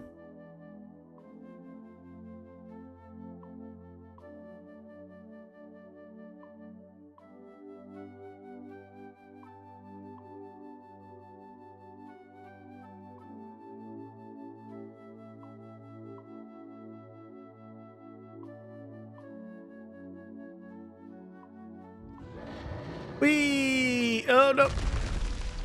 I dodged! Whee! I'm sliding! I'm sliding! Is that? I mean, that might be too big.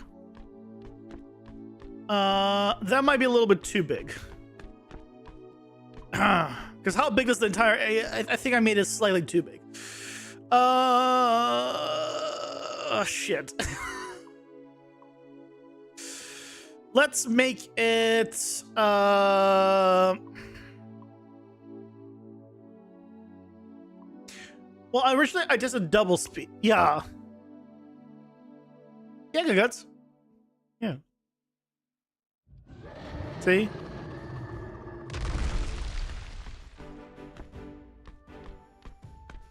No animation, but I'm moving. Yeah. Obviously, no, like, it doesn't look like ice yet, but yeah. We'll have that a decal for that later. I made it, instead of double size, I made it over triple size. Because originally it was 300 and I doubled it and was like, okay, that size seems good. But now I made 1,000. So I need to search for rotation to get location. And I need to do times 0.6.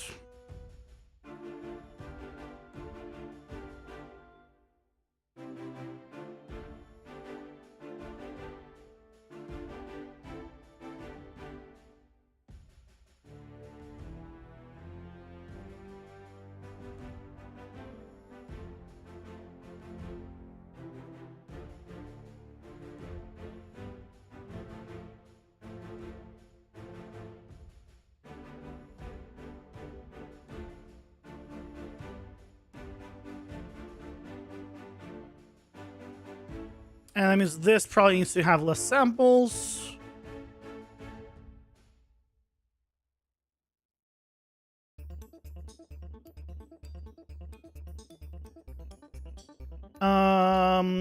This needs to go out less.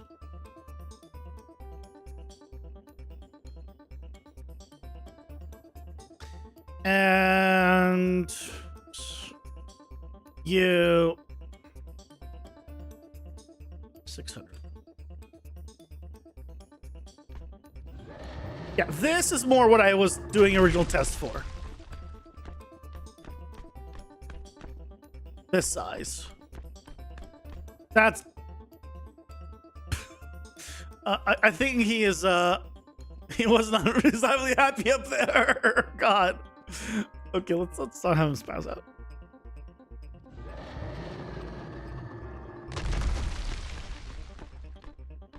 Yay!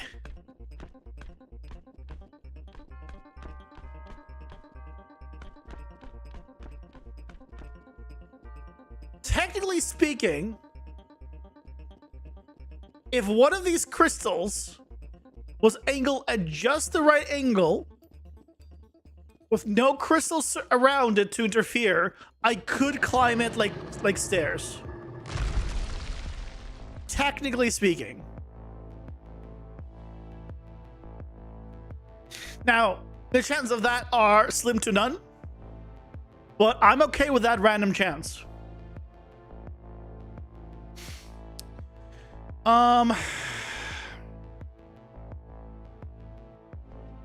Okay.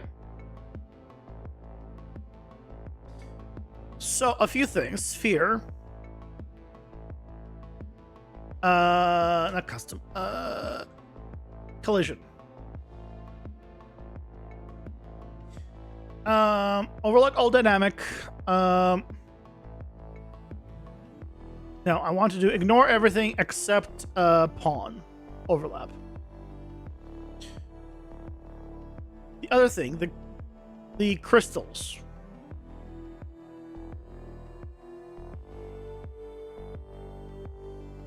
Custom. I want to ignore you, block static, block dynamic, block pawn.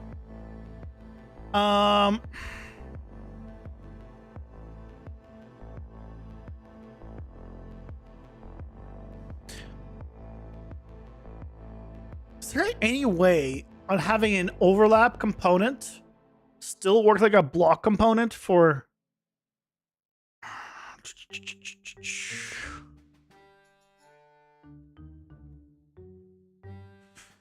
I'm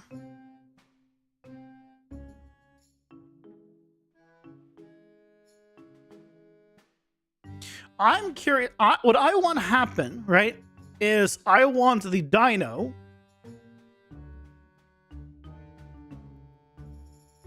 to not go here anyway.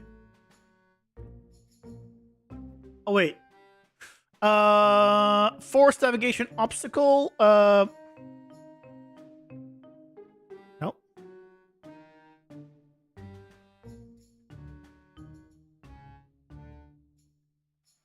Yeah, which one?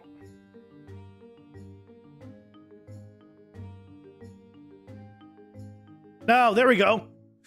Aha! If I tell it to be non-navigate, has custom navigatable area. Now he thinks he can go here, but he can't. But that's fine because he thinks he can go here, which means he will go there, which means I can now make it so things happen when he touches.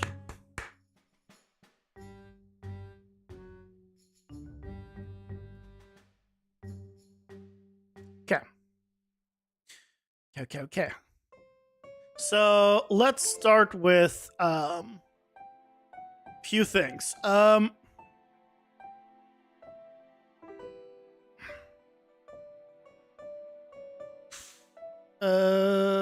Let's not worry about this just yet.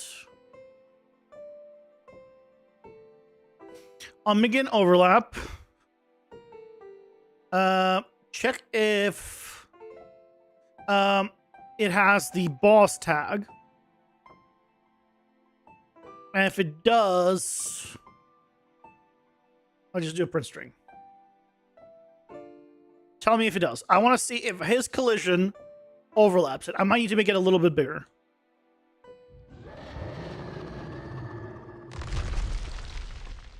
I need to make it bigger. So if we made it 650, 700, 750, 750 might be fine.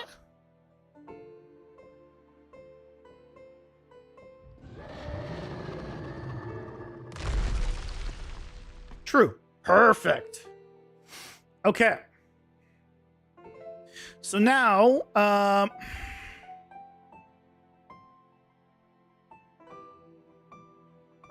get components by class.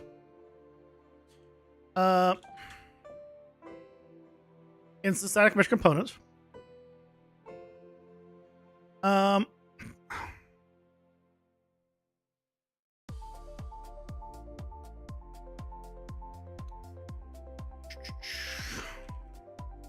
For each loop.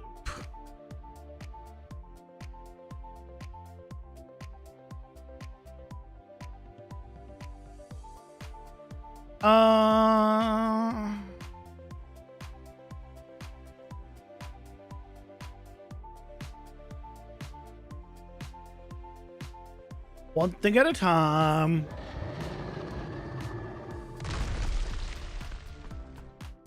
False.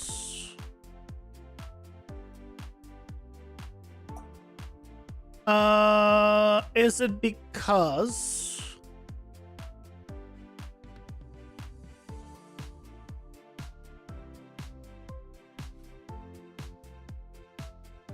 you're blocking pawns?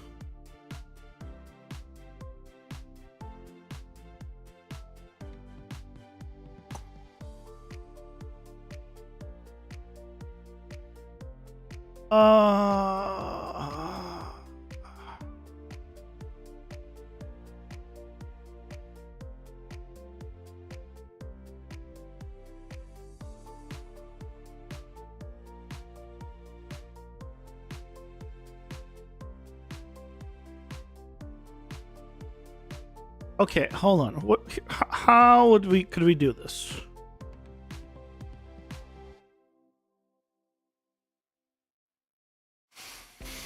Checking the overlap, going through every single one and checking its position. If it's not detecting overlap, is it because... Hold on. Get instance count. Subtract 1.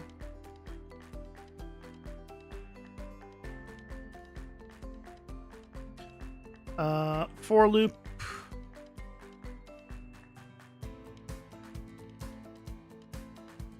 Get instance.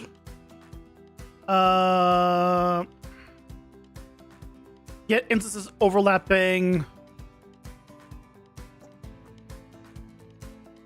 Get instances overlapping sphere. Hold on.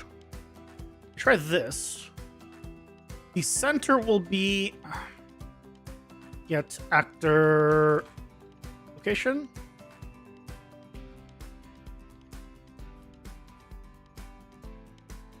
Radius. What is his radius? 138. Let's say 150.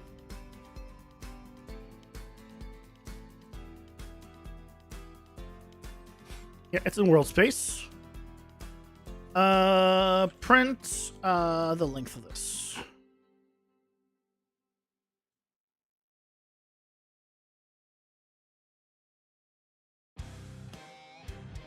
Let's try that. 0.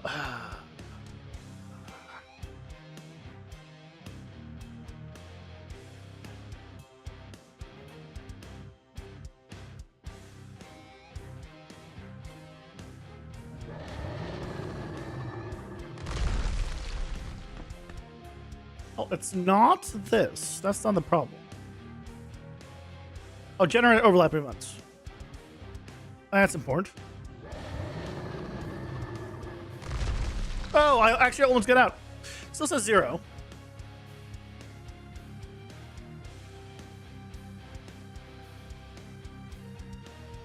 You're out to sleep. Have a good night. Get some rest.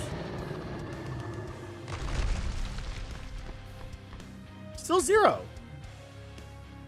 Why does it refuse to generate any checks that I want for overlapping?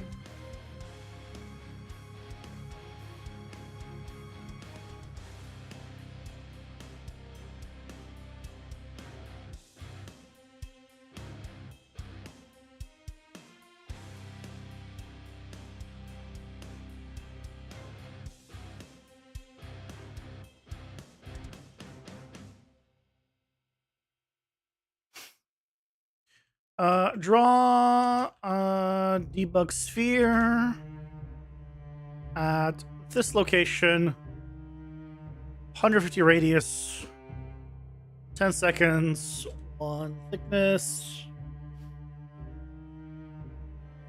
Let's see if it's even.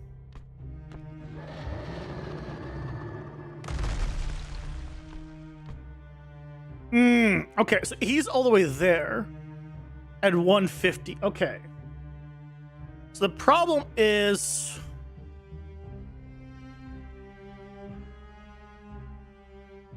But wait, but his capsule component is 138 radius.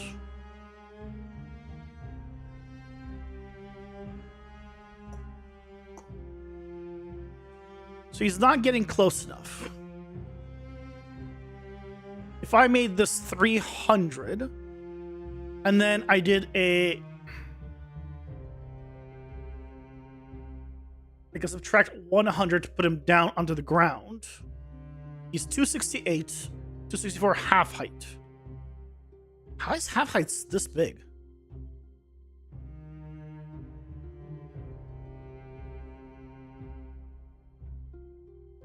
I mean, he is pretty big, to be fair. 264.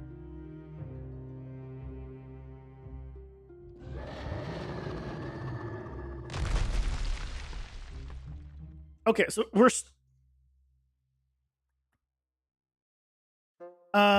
350. So now if I did this for the center, 350 radius will match the information. Now it's a 16. Aha! Okay. So now it's working. So why is this so different?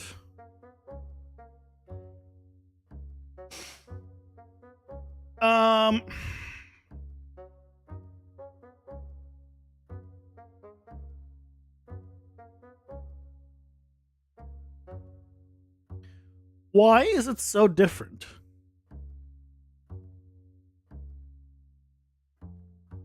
Why am I not able to just use this information? Why is he so far away?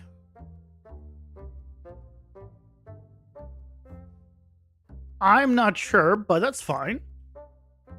So I can do for each loop.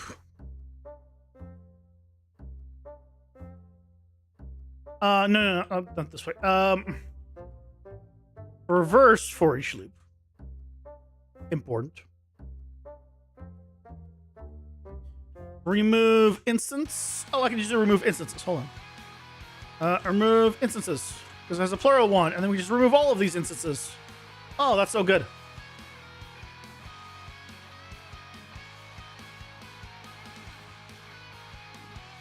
Oh, I don't have a... That's why it's been doing it for me. I forgot to add a branch. Branches are important. For trees and for Unreal blueprints.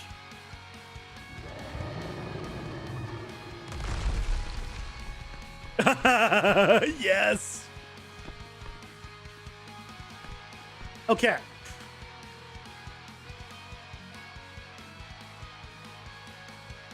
Ads are here. Pausing for ads. That's working really well.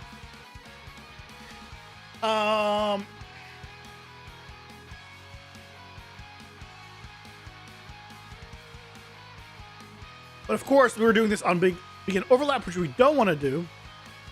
Well, we want to do it on begin overlap, but we want to do it like on a timer, basically. So that way, if he goes within a certain distance, right, he just automatically calls.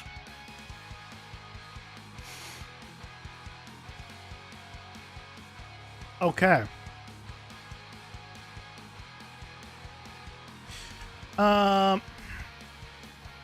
So what we'll need to do is check if it's a boss. If it is, start a timer. And when he leaves, end the timer.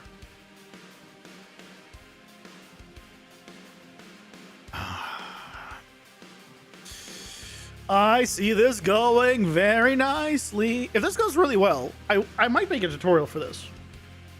Because it is PCG related. I might be what I make a video on for Sunday. As another like PCG related like power-up system, like gameplay ability. Could be cool. Maybe, maybe not. We'll see.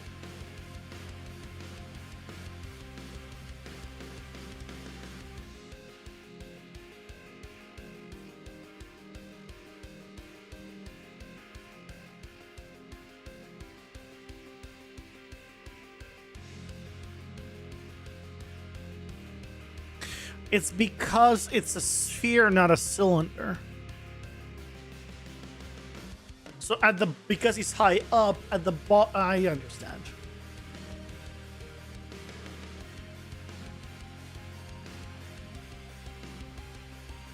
If I subtract his height,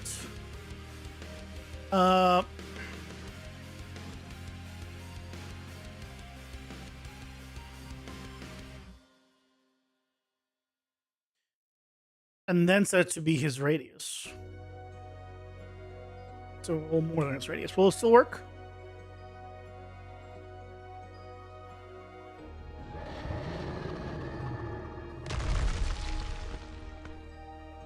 No. I still don't know why. 250?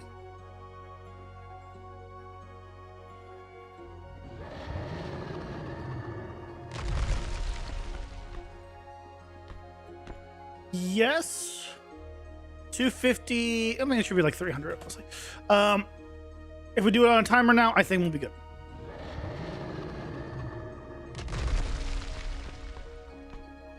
Excellent. Okay.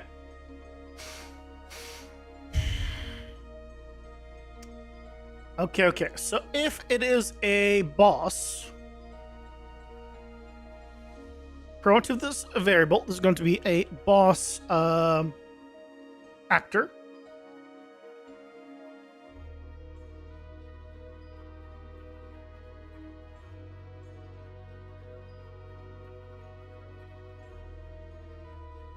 Just going to get boss actor here.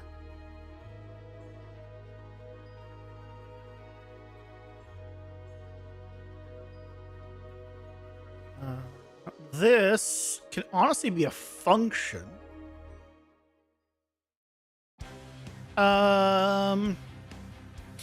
Remove overlapping instances.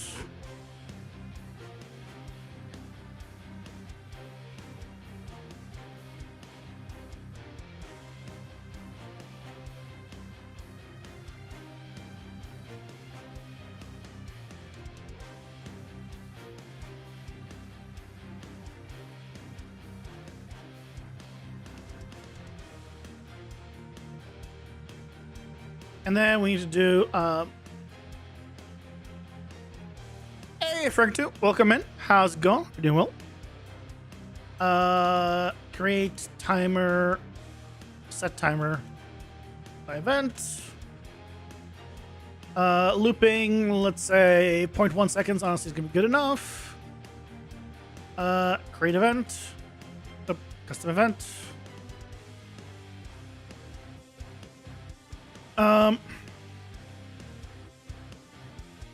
Check overlapping crystals.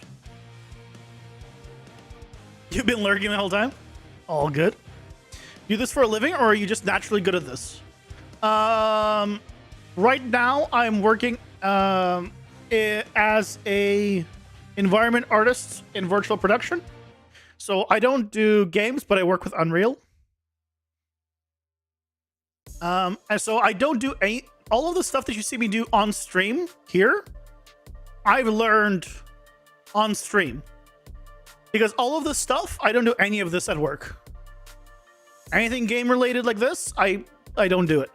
PCG I've used a bit at work, but nothing of that I do on for the tutorials. I mean, some stuff I do for the tutorials, but like not to the same level. Like, I have a BCG graph that I have an environment at work right now. That I made full environment with it. But it's nothing like the building that I made. Like the whole building series, right? That's more advanced than stuff I made here. So yes, I use Unreal for work. But no, I don't use it to do games or any of this kind of stuff. All of this I'm figuring out on the fly. Yep.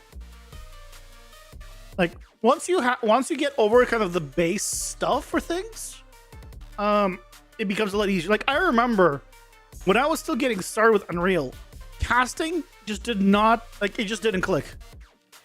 And many people say this for them, like when you do, like, you know, cast to, you know, whatever, this cast, it just does not click for people. Like, what is this object? It doesn't make any sense. And for the longest time, this didn't make sense.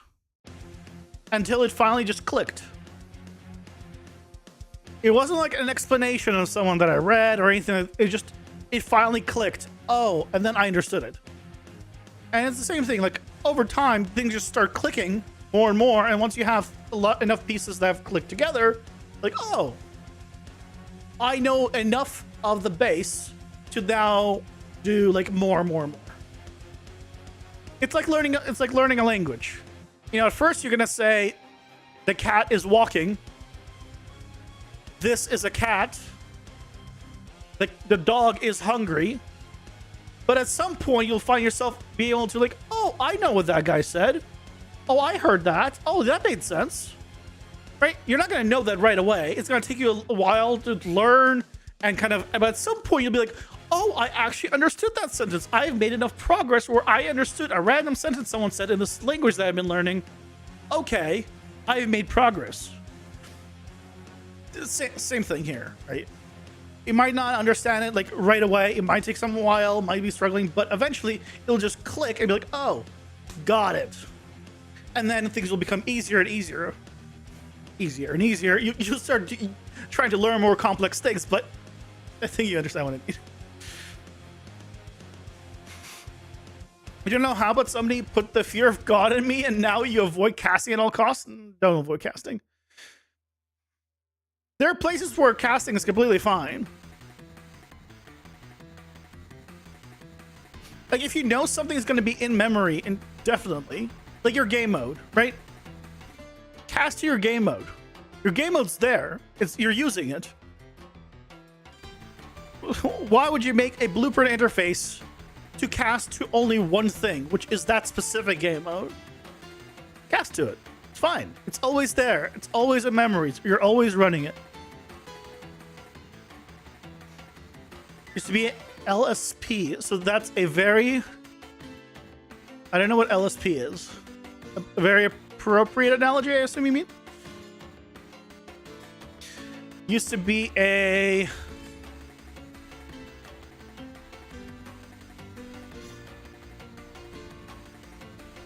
language service provider. Oh, translation. Oh, okay, got it. Wish I had you in my head about 8 months ago. I mean, I was here 8 months ago. You could have stopped by.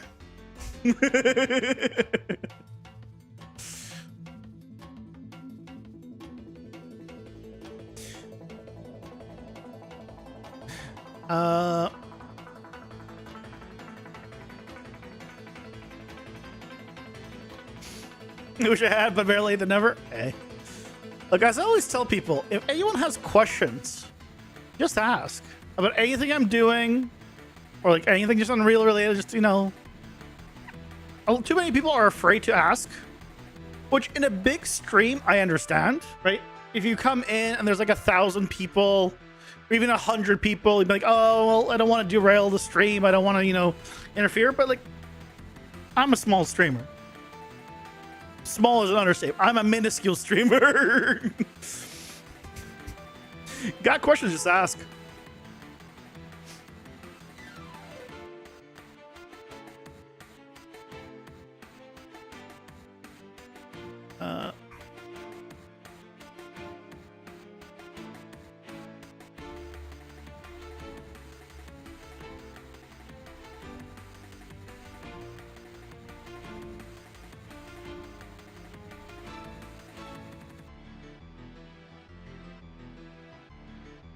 Is there such a thing as an extremely entry-level position in game design? Yes, it's called a junior position. I heard it's a myth.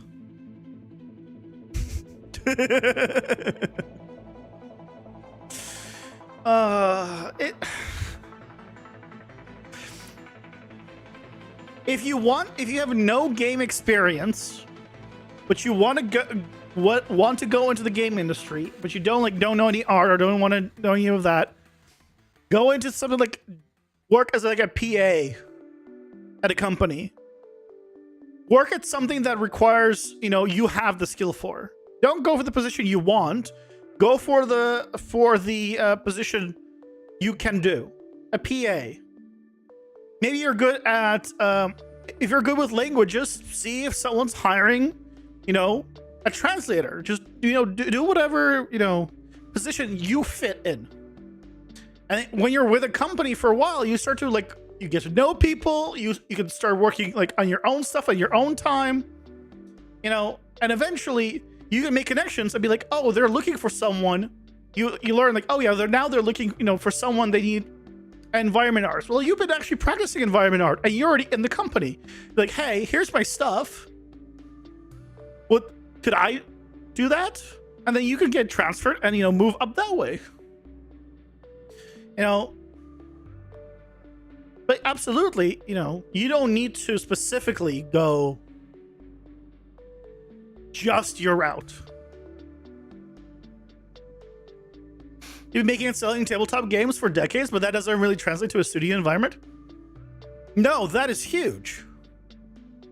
I think you're underestimating yourself when you say you've been making tabletop games. You've been making games and have proven that you have profits. You're a game designer, and you have a resume showing you have made games. You have made sales on those games. That means it's popular enough to make sales. You could use that as a game designer qualifications. Absolutely. Do you play? Do you run? Are you a game master of D&D? You absolutely have that in your resume if you're doing as a game designer. Don't think just because it's not a video game that doesn't mean you're not making games. You're still making games. Put that in your resume. Bring that up in interviews. Absolutely.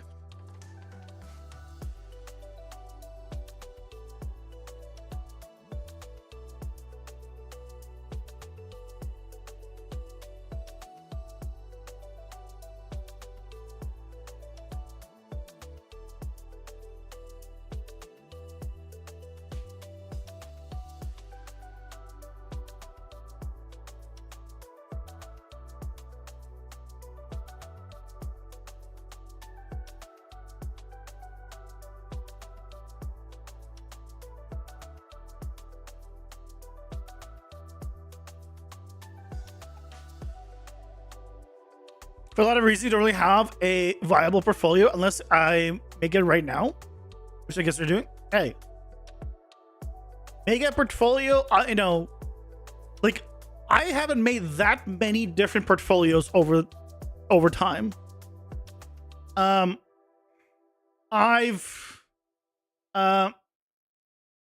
like I make a portfolio when I need to, and every time it changes. Too many shortcuts, NDAs, and ghostwriting. Yeah, it's a pain in the ass. A lot of times, what people have started doing, people do, is they just take the stuff anyway, and then they just put, instead of putting it on like YouTube or something, they put it behind something that's like password protected. So they have to put in password, and then you use it just for demo reels, where you already have signed an NDA, which goes both ways. You know.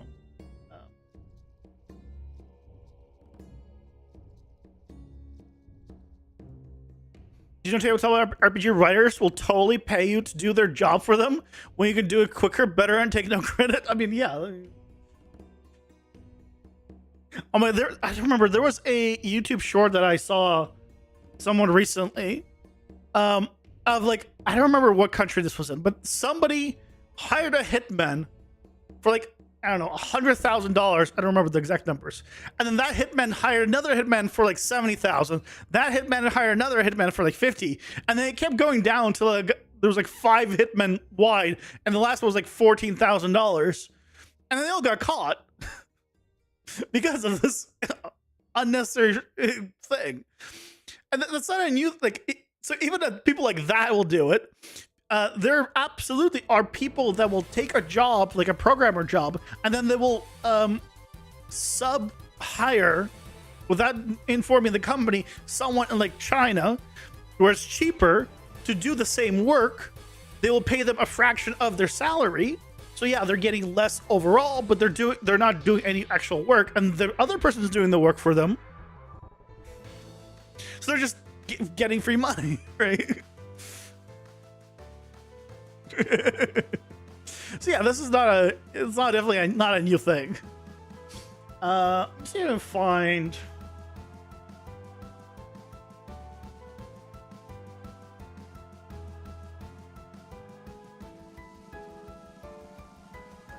This one.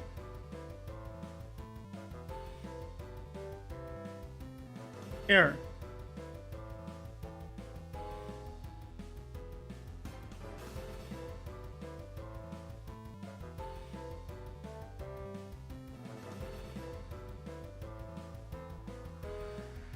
Here, I can show you my current demo reel without my contact information.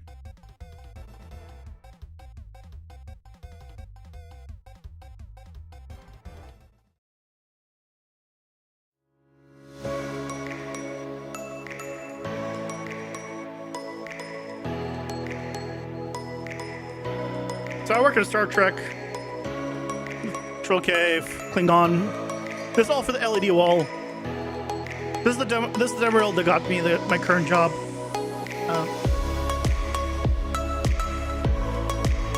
Just showing my like material system that honestly at this point is not great, but you know, it just shows I know materials, I know how to set up different things.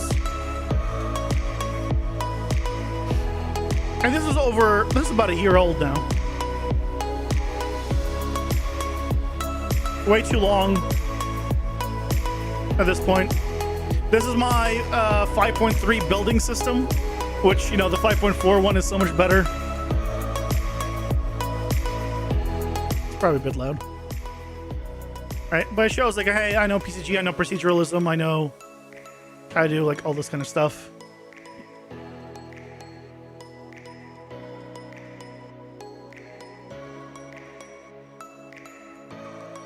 So here's some modularity. And here's the game. Oh, here's the game back then.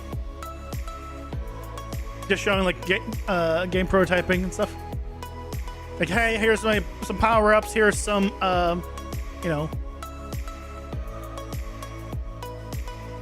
I know what a prototype on a blow, what blocking out means. It's all that, right?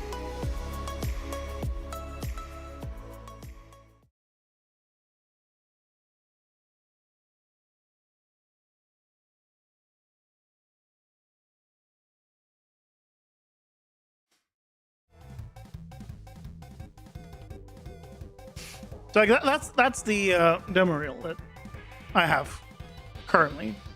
Is that a good demo reel? I wouldn't say it's great. Honestly. I mean, it was good enough, but that is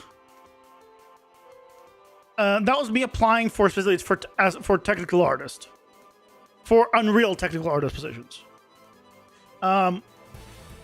So it did show that I know I have done environment work.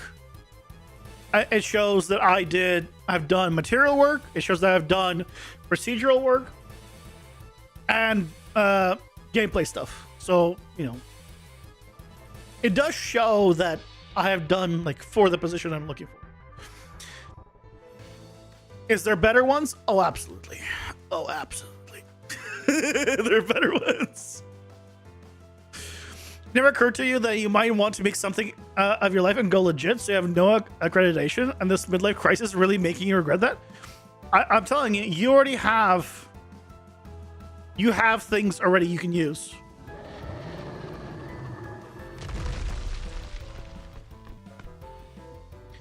Oh my god, there.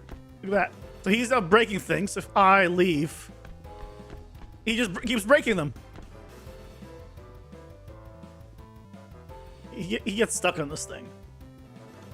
I really should just remove this thing at this point. I'm gonna move this over here. Come here. But it works.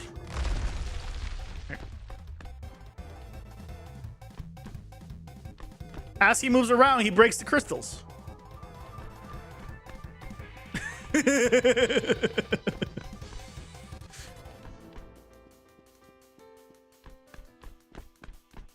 I mean, honestly, it might not be a terrible idea to not have me be able to break them myself at all and make it so I have to now get the boss to crush the crystals for me. Or wait.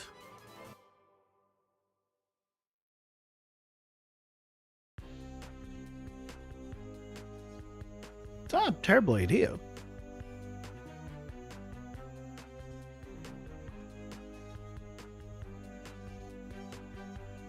I don't imagine you'll have much trouble finding work in this field, no?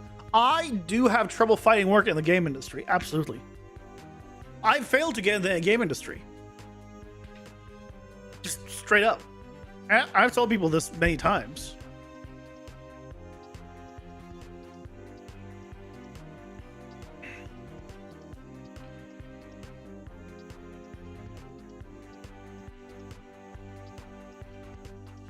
Yeah, workable skilled, but I don't know that you have anything that might convince anyone to pay you, that's not up to you, Frank. So you are your own worst critic. That whether or not you have workable skills is not up to you. It's up to whoever, wherever you're applying. And if they think you're good enough, then you're good enough. Just straight up, right? You can doubt yourself, but if you apply everywhere and you get hired, your skills are good enough. So don't doubt yourself before you even try.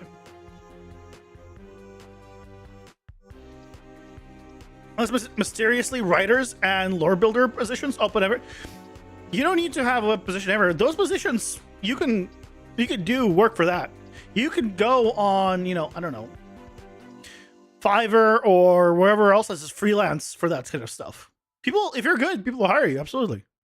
If you want the boss to do that, you might have to give them a telegraph charging line trample attack.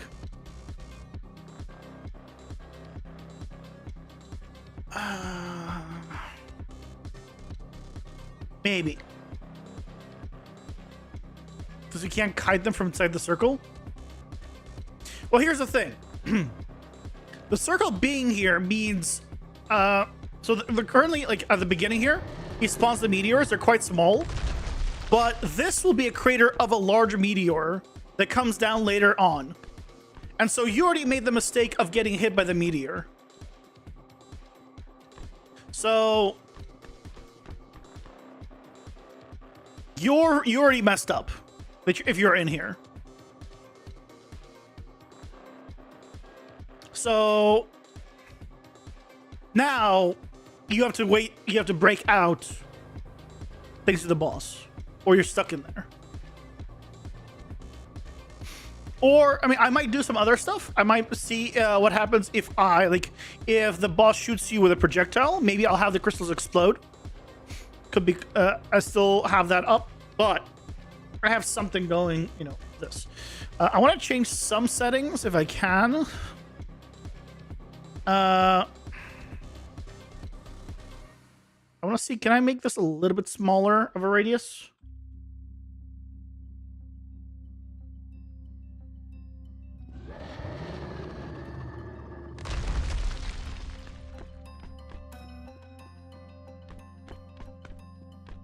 I can kite him kind of and destroy the crystals.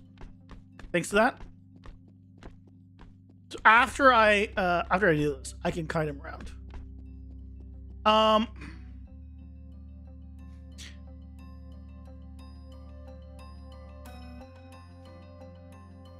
So getting out isn't tough, but I'm gonna make it tougher because what I want is once he's in. Right, he makes a pretty big entrance, right? I can just walk past, but I'm gonna make it so if you're close to him, if you're like within melee range, I want him to bite you, which is gonna be a very heavy hit. So you're gonna need to specifically dash through him. So I'm gonna make it so you have to dash through him.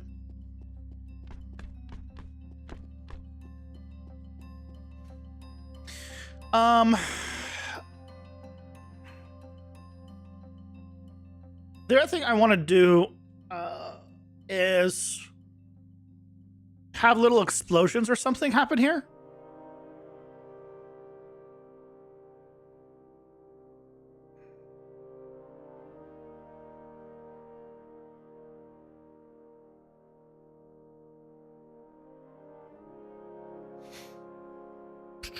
Or at least like at a random location.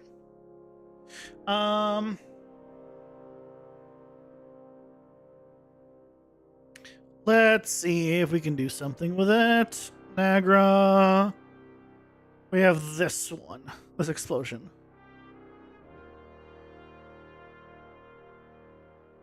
Get instance transform.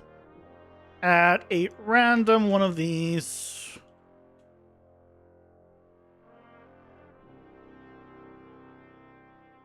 The index, yeah.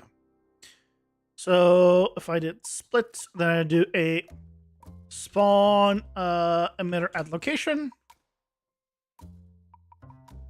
location. It's the emitter. Auto destroy.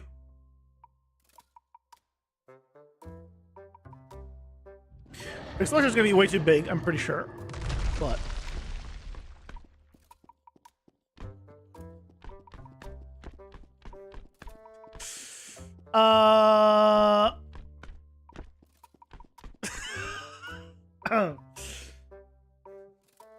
hold on. No. I didn't mean to do this on every single one. Why is it doing it so many times?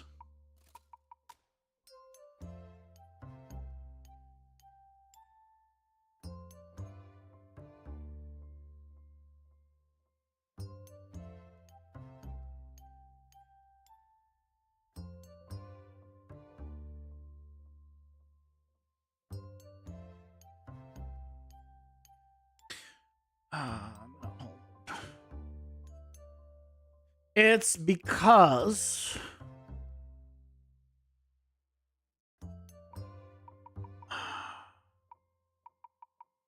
this is running, but it's not checking that it's over. Oh, okay. So this needs to be if this is greater length or not empty.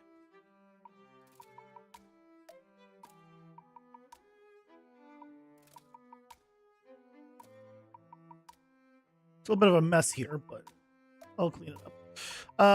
Actually, let's do local variable.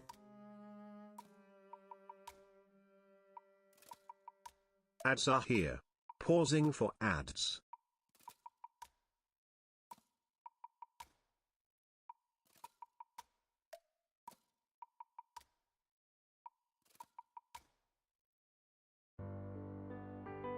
Slightly clean it up.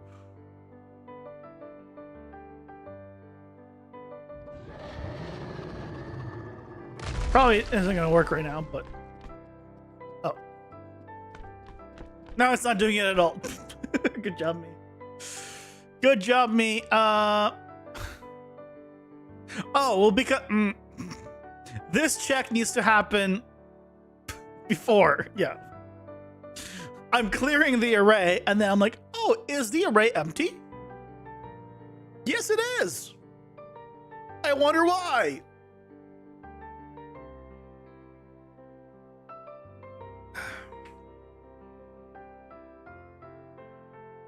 Yeah, Frank, to make a, make a little demo reel or something for yourself, depending on the position you want.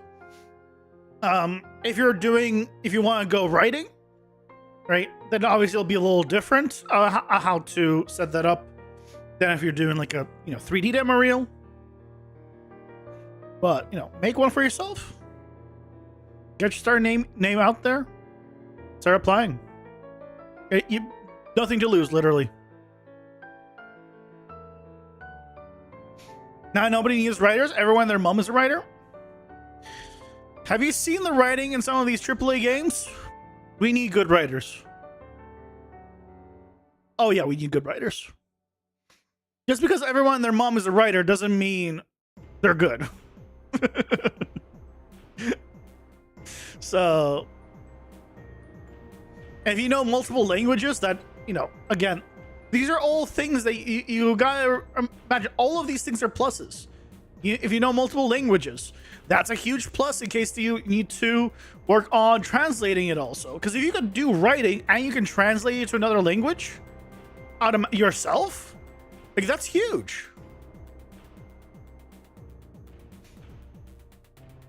Then don't go for a big studio. Go for a smaller studio.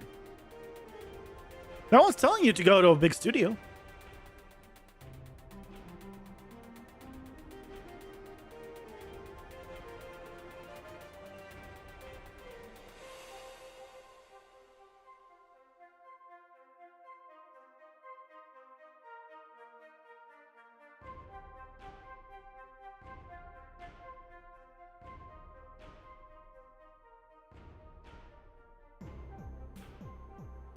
Oh wait, really, this is supposed to returns true on success. Oh, I don't need this. I'm stupid. I'm stupid. I should just read what this was. On success. Just do this. That's so much nicer. You mind if I say AAA? Yeah, that was an example. Right? The point is, we still need writers.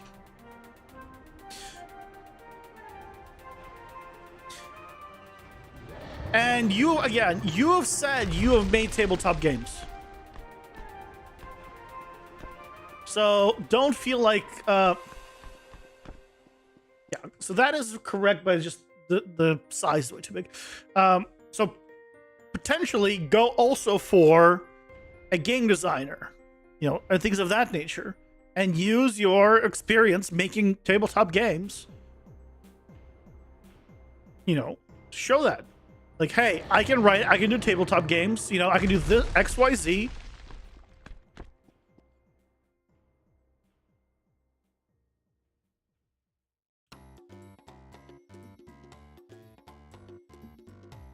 The main thing you want is confidence. That's the main thing.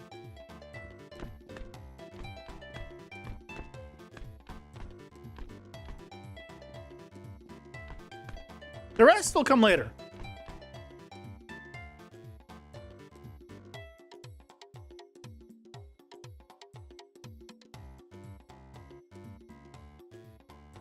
If you're just blindly confident, you'll go far.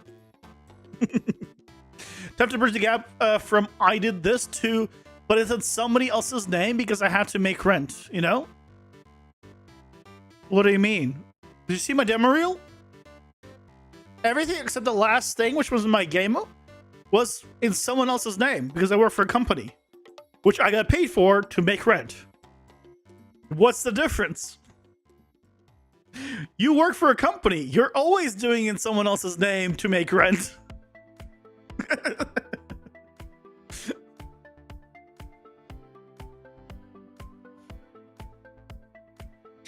My name is also not in the credits of the movies. That doesn't change things. If you worked on it, you worked on it. Period. My name is in one. My name is in one movie I've ever worked on. In every other movie I've worked on, my name is not on the credits so far. My name appears at the credits of 21 Jump Street. That's it. That's the only movie, despite me working on a few other like TV shows and stuff, and another like movie or two, my name doesn't appear anywhere else. So yeah, don't feel like, oh yeah, you don't have like a name in your credits. This doesn't matter. Worked on it. I mean, someone who was interviewing you called the people who paid you to ask about you. They won't say, nope, I don't know that guy.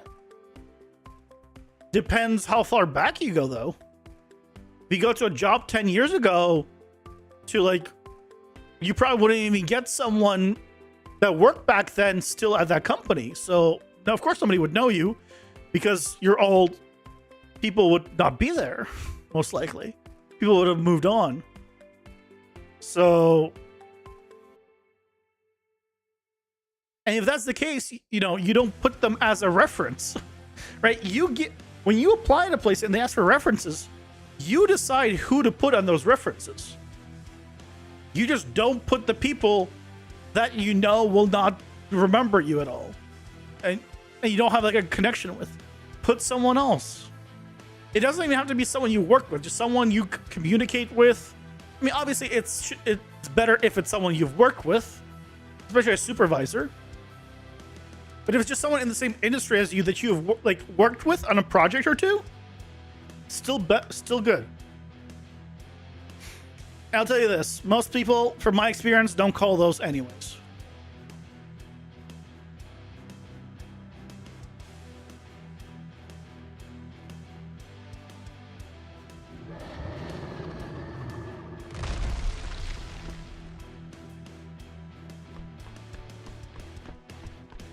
Yeah, there you go.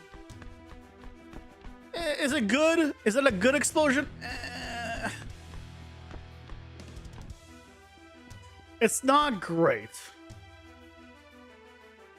Instead of random, what if I just got the first one?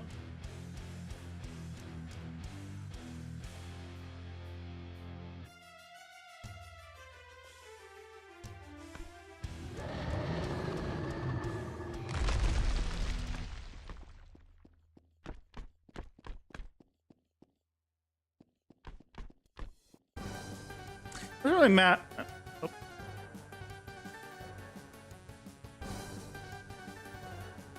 Oh, because I'm getting. Oops. It's not what I meant to do. Oh well. Well, that should still be fun. I mean, whatever. Oh, there should be world space. Hold on.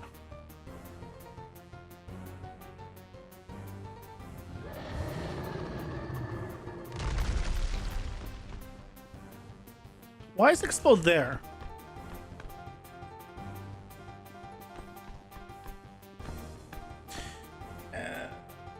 I don't think I like the I don't like the emitter. I'll be honest. I don't like the emitter.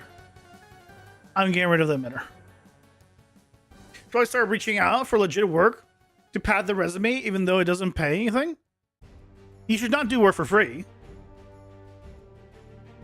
But yes, you should absolutely start applying. And don't apply for just like a little tiny job. Apply for bigger ones. Again, if you're looking at a list of things, like here's all the stuff that they want you to be. You don't have to be all of those things. You'll never be all of those things. Like for example, let's see.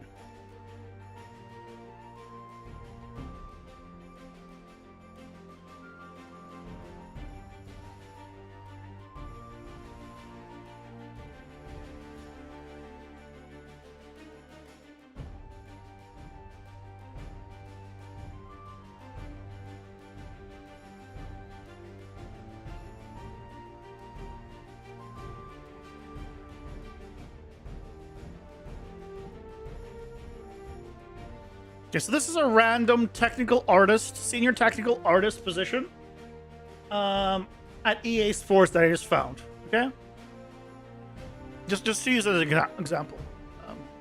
Okay, there we go. This way. Ideally, it's not even required. At least 3 years of cinematic/games production experience. Not required. Okay, not required. Experience working with game engines, Unreal Engine, Unity, etc. As long as you have experience with any of them, it doesn't have to, then that's all you need. You got this. A bachelor's degree or equivalent in a related field is desired. Not required. I'll tell you this, that is not a requirement. If you're good, you're good. They don't care. This is not going to be the reason you do not get the job. Effectively communicating with different audiences, artists, engineers, managers. Are you a people person? Do you know how to talk to people and do you understand what's being said? That should be simple. Experience scripting/programming in Python, C++. C++ is a bonus, but not required. This is the one that is gonna be like the big one that's gonna make or break. But this one, I would ignore and still apply, even if my blueprint only knowledge.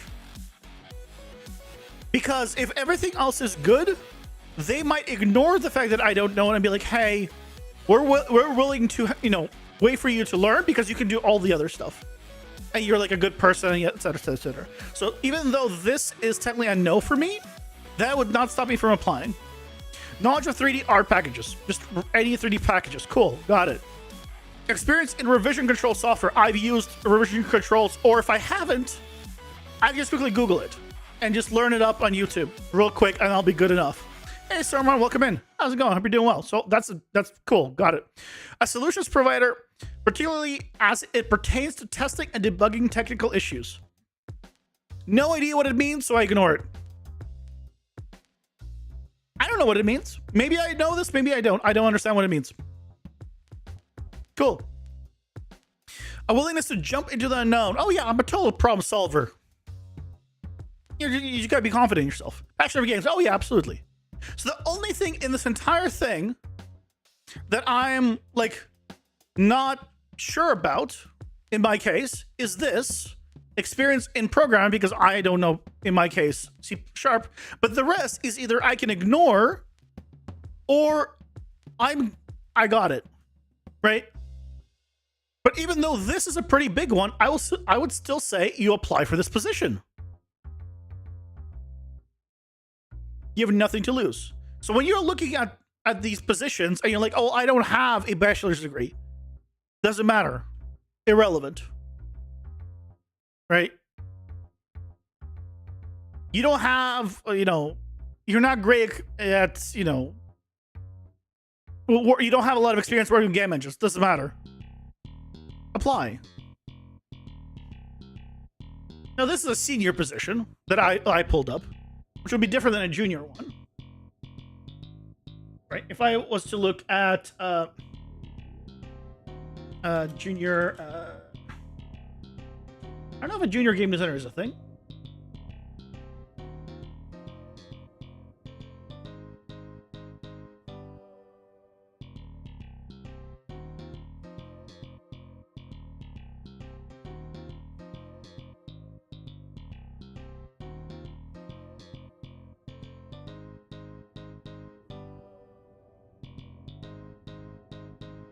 I don't know what it'd be called, but you get the point.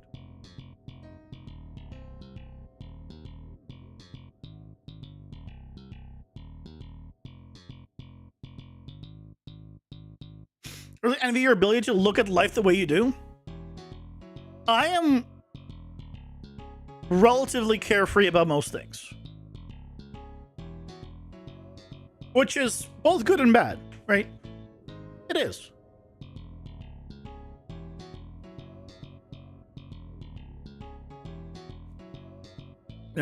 Depending on how you look at it, it is both positive and negative. But if I apply at a bunch of places, what's the worst that can happen? I wasted some time. That's it. If I apply to EA today, and I want to really work at EA for whatever reason, I don't, by the way, but let's say I did, and that don't get in today, I could reapply in 6 months for another position. Right? You applying at a company does not stop you from ever applying again at that company. If you've improved, apply again. Apply again. And again. Like, let's say every 6 months. If you really want to work at the company and you keep improving yourself, apply every 6 months. With like an updated demo reel or updated this or updated that, right? You've made some progress. So you lose nothing applying. And in this day and age, unfortunately, you have to apply to so many places just to hear back from one of them. But here's the thing. You just need to hear back from one of them. Right? You don't need to hear back from 10 places. It's nice to have options, but you just need to hear back from one. So...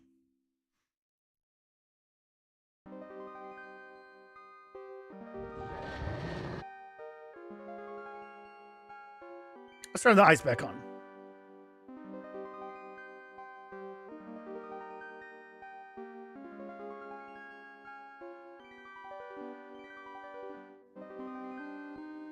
Hope that helps.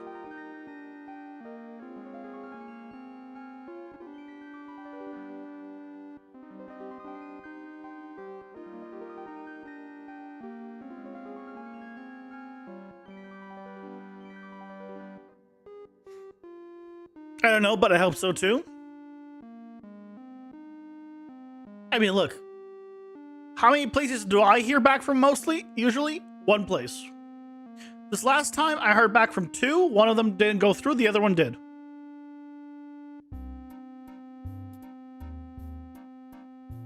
It's just... And usually, I don't hear back from 2 places. This was the first time I ever heard back from 2 places. And interviewed at 2 places. Usually I only interview at 1. Like at a time.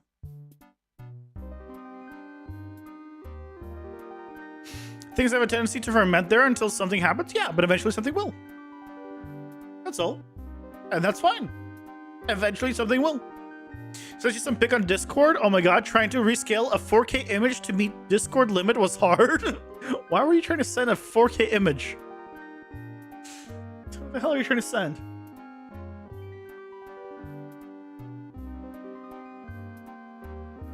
Yeah, that's pretty cool.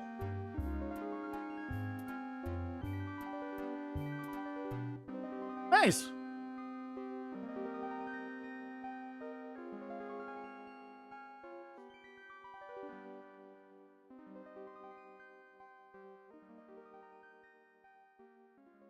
Nice. I like the water. I like the color and the colors of everything.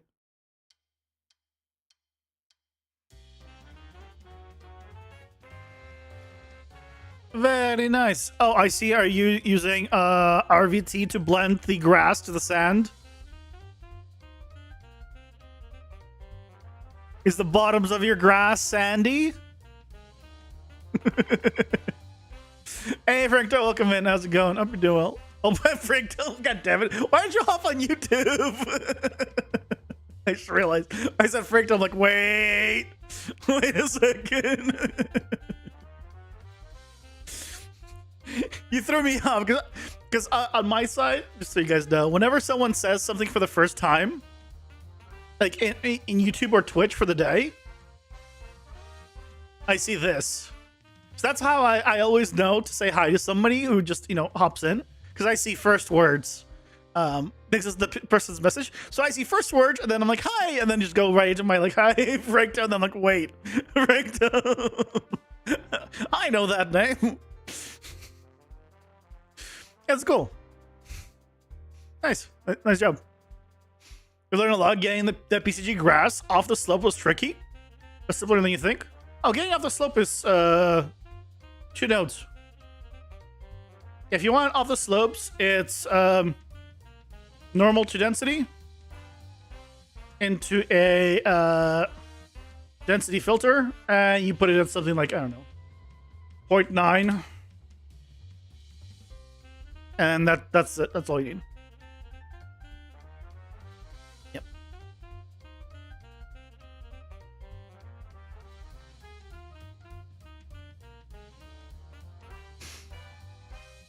Always on Twitch, always on YouTube.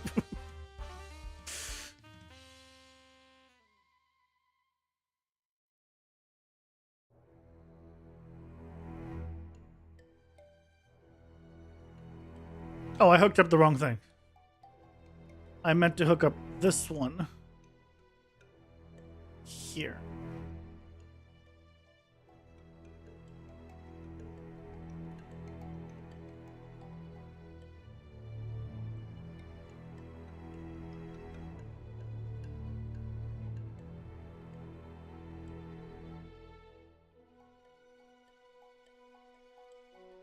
Because this is on the beginning. Yeah, this is the beginning.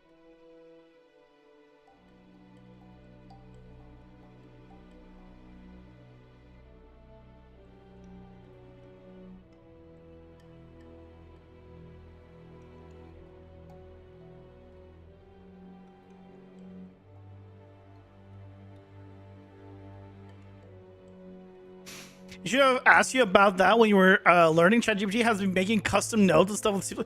I keep telling you to stop using ChatGPT for this, but you don't want to. So, hey, you know what? You prefer using ChatGPT, and that's fine with me. Main thing is you're learning. So, and then using normal to density. Yeah, normal to density, and then density filter, and you call it a day.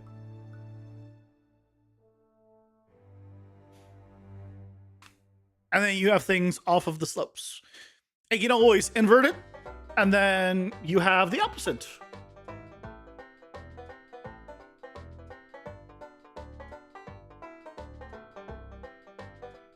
You literally explain your problem to it with very detailed information, and it usually solves your problem. Yes, but I feel like you can just do a Google search and it'll be faster. Not for right, like things in ChatGPT are good, But I don't think for specifically like Unreal stuff, it's great unless you can't find it on Google. Then it's like, okay, let's try something else. But usually you can just find it on Google and then it's like, okay. Slide, slide, slide, slide. Oh, no more sliding. I'm out. I'm out.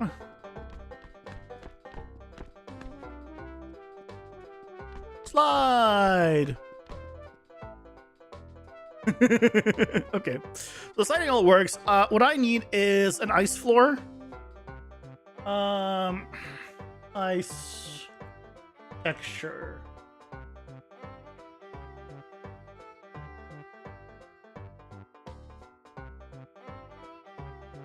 Okay, one that does not have. Why is it so tiny? It's cool, but why is it so tiny?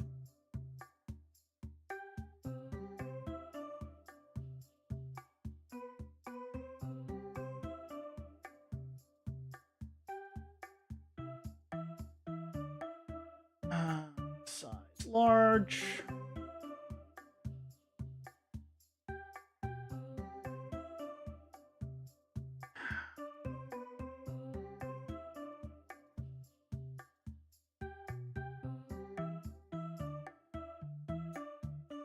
I hate it when you open an image in a new tab and it just downloads. This is not ice. This is too many bubbles to be ice.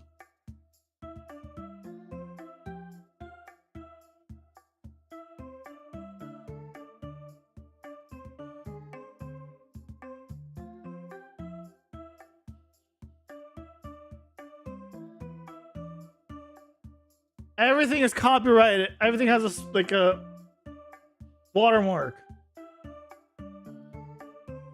God damn it.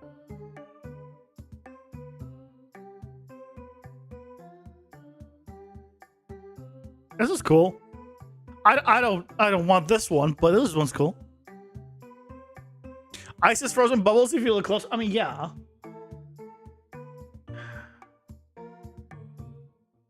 Like all of them are like this. Just watermarks everywhere.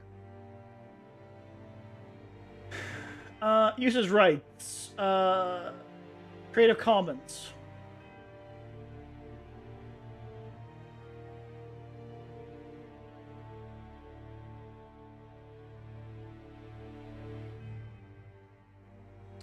Okay, well that's promising. Let's see if I can find something better.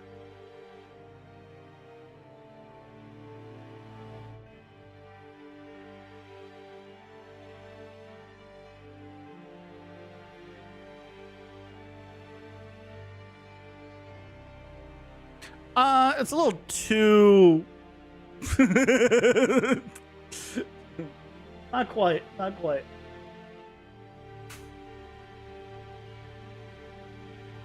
You have a whole Unreal chat? You can store chats like a new personality? I mean, yeah, you can. And it remembers everything you have done in your project you need help with, so to remember setup for future use, yeah. Get the default blue glass, it looks like ice. Default blue glass? No, I want like a little more of that.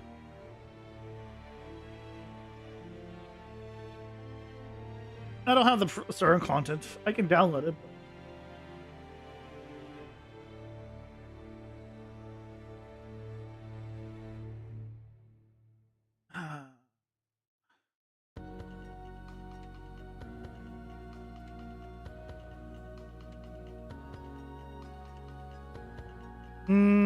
I think this new one is better. I'm only gonna take like a center part of it, like a center circle of it. This one might be better. Yeah, I think it's better than this one, just because it's a little too big of a crack there. So that's our new potential.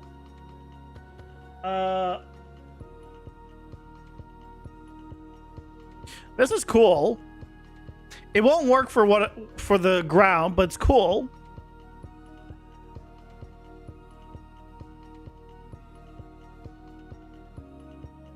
I look like I got one or two more. If I could find something.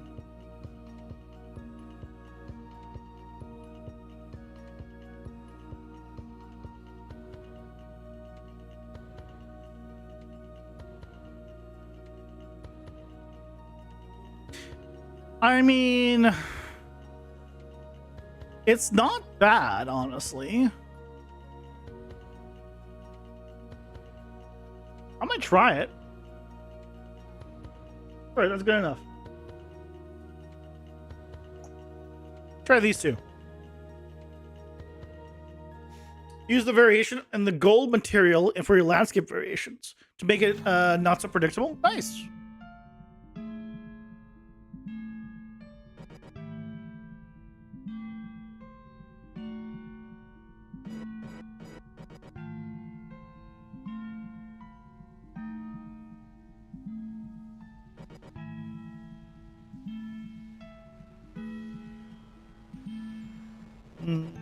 Boink.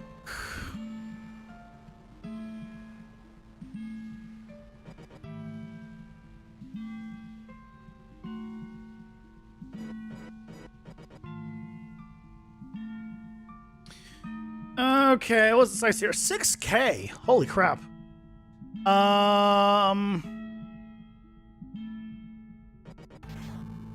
Okay. Yeah, I just need somewhere in the middle. This is fine. Let's make this 2K.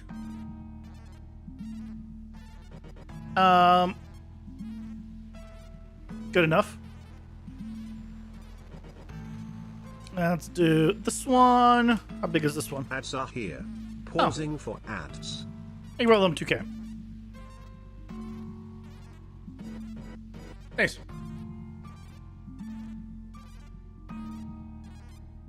Skybox size?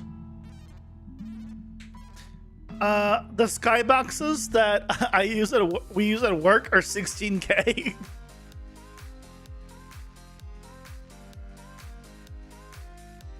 Does it need to be CMOS? No. Does it have to be square? Going Unreal? It has to be powers of... Well, it doesn't have to be. It should be powers of 2. So you don't have to have it square. But each side should be a power of 2. Also, I just realized what time it is.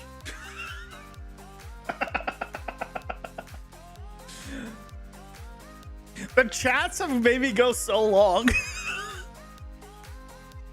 Time flew by.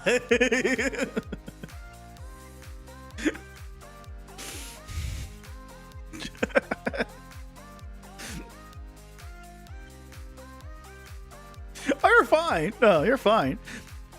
I usually end around 9:30. It's just 9:34. So I'm like, oh, I didn't even realize. Yeah, we'll continue with the ice crystal tomorrow. We'll set up the texture, and we'll need to make a second version.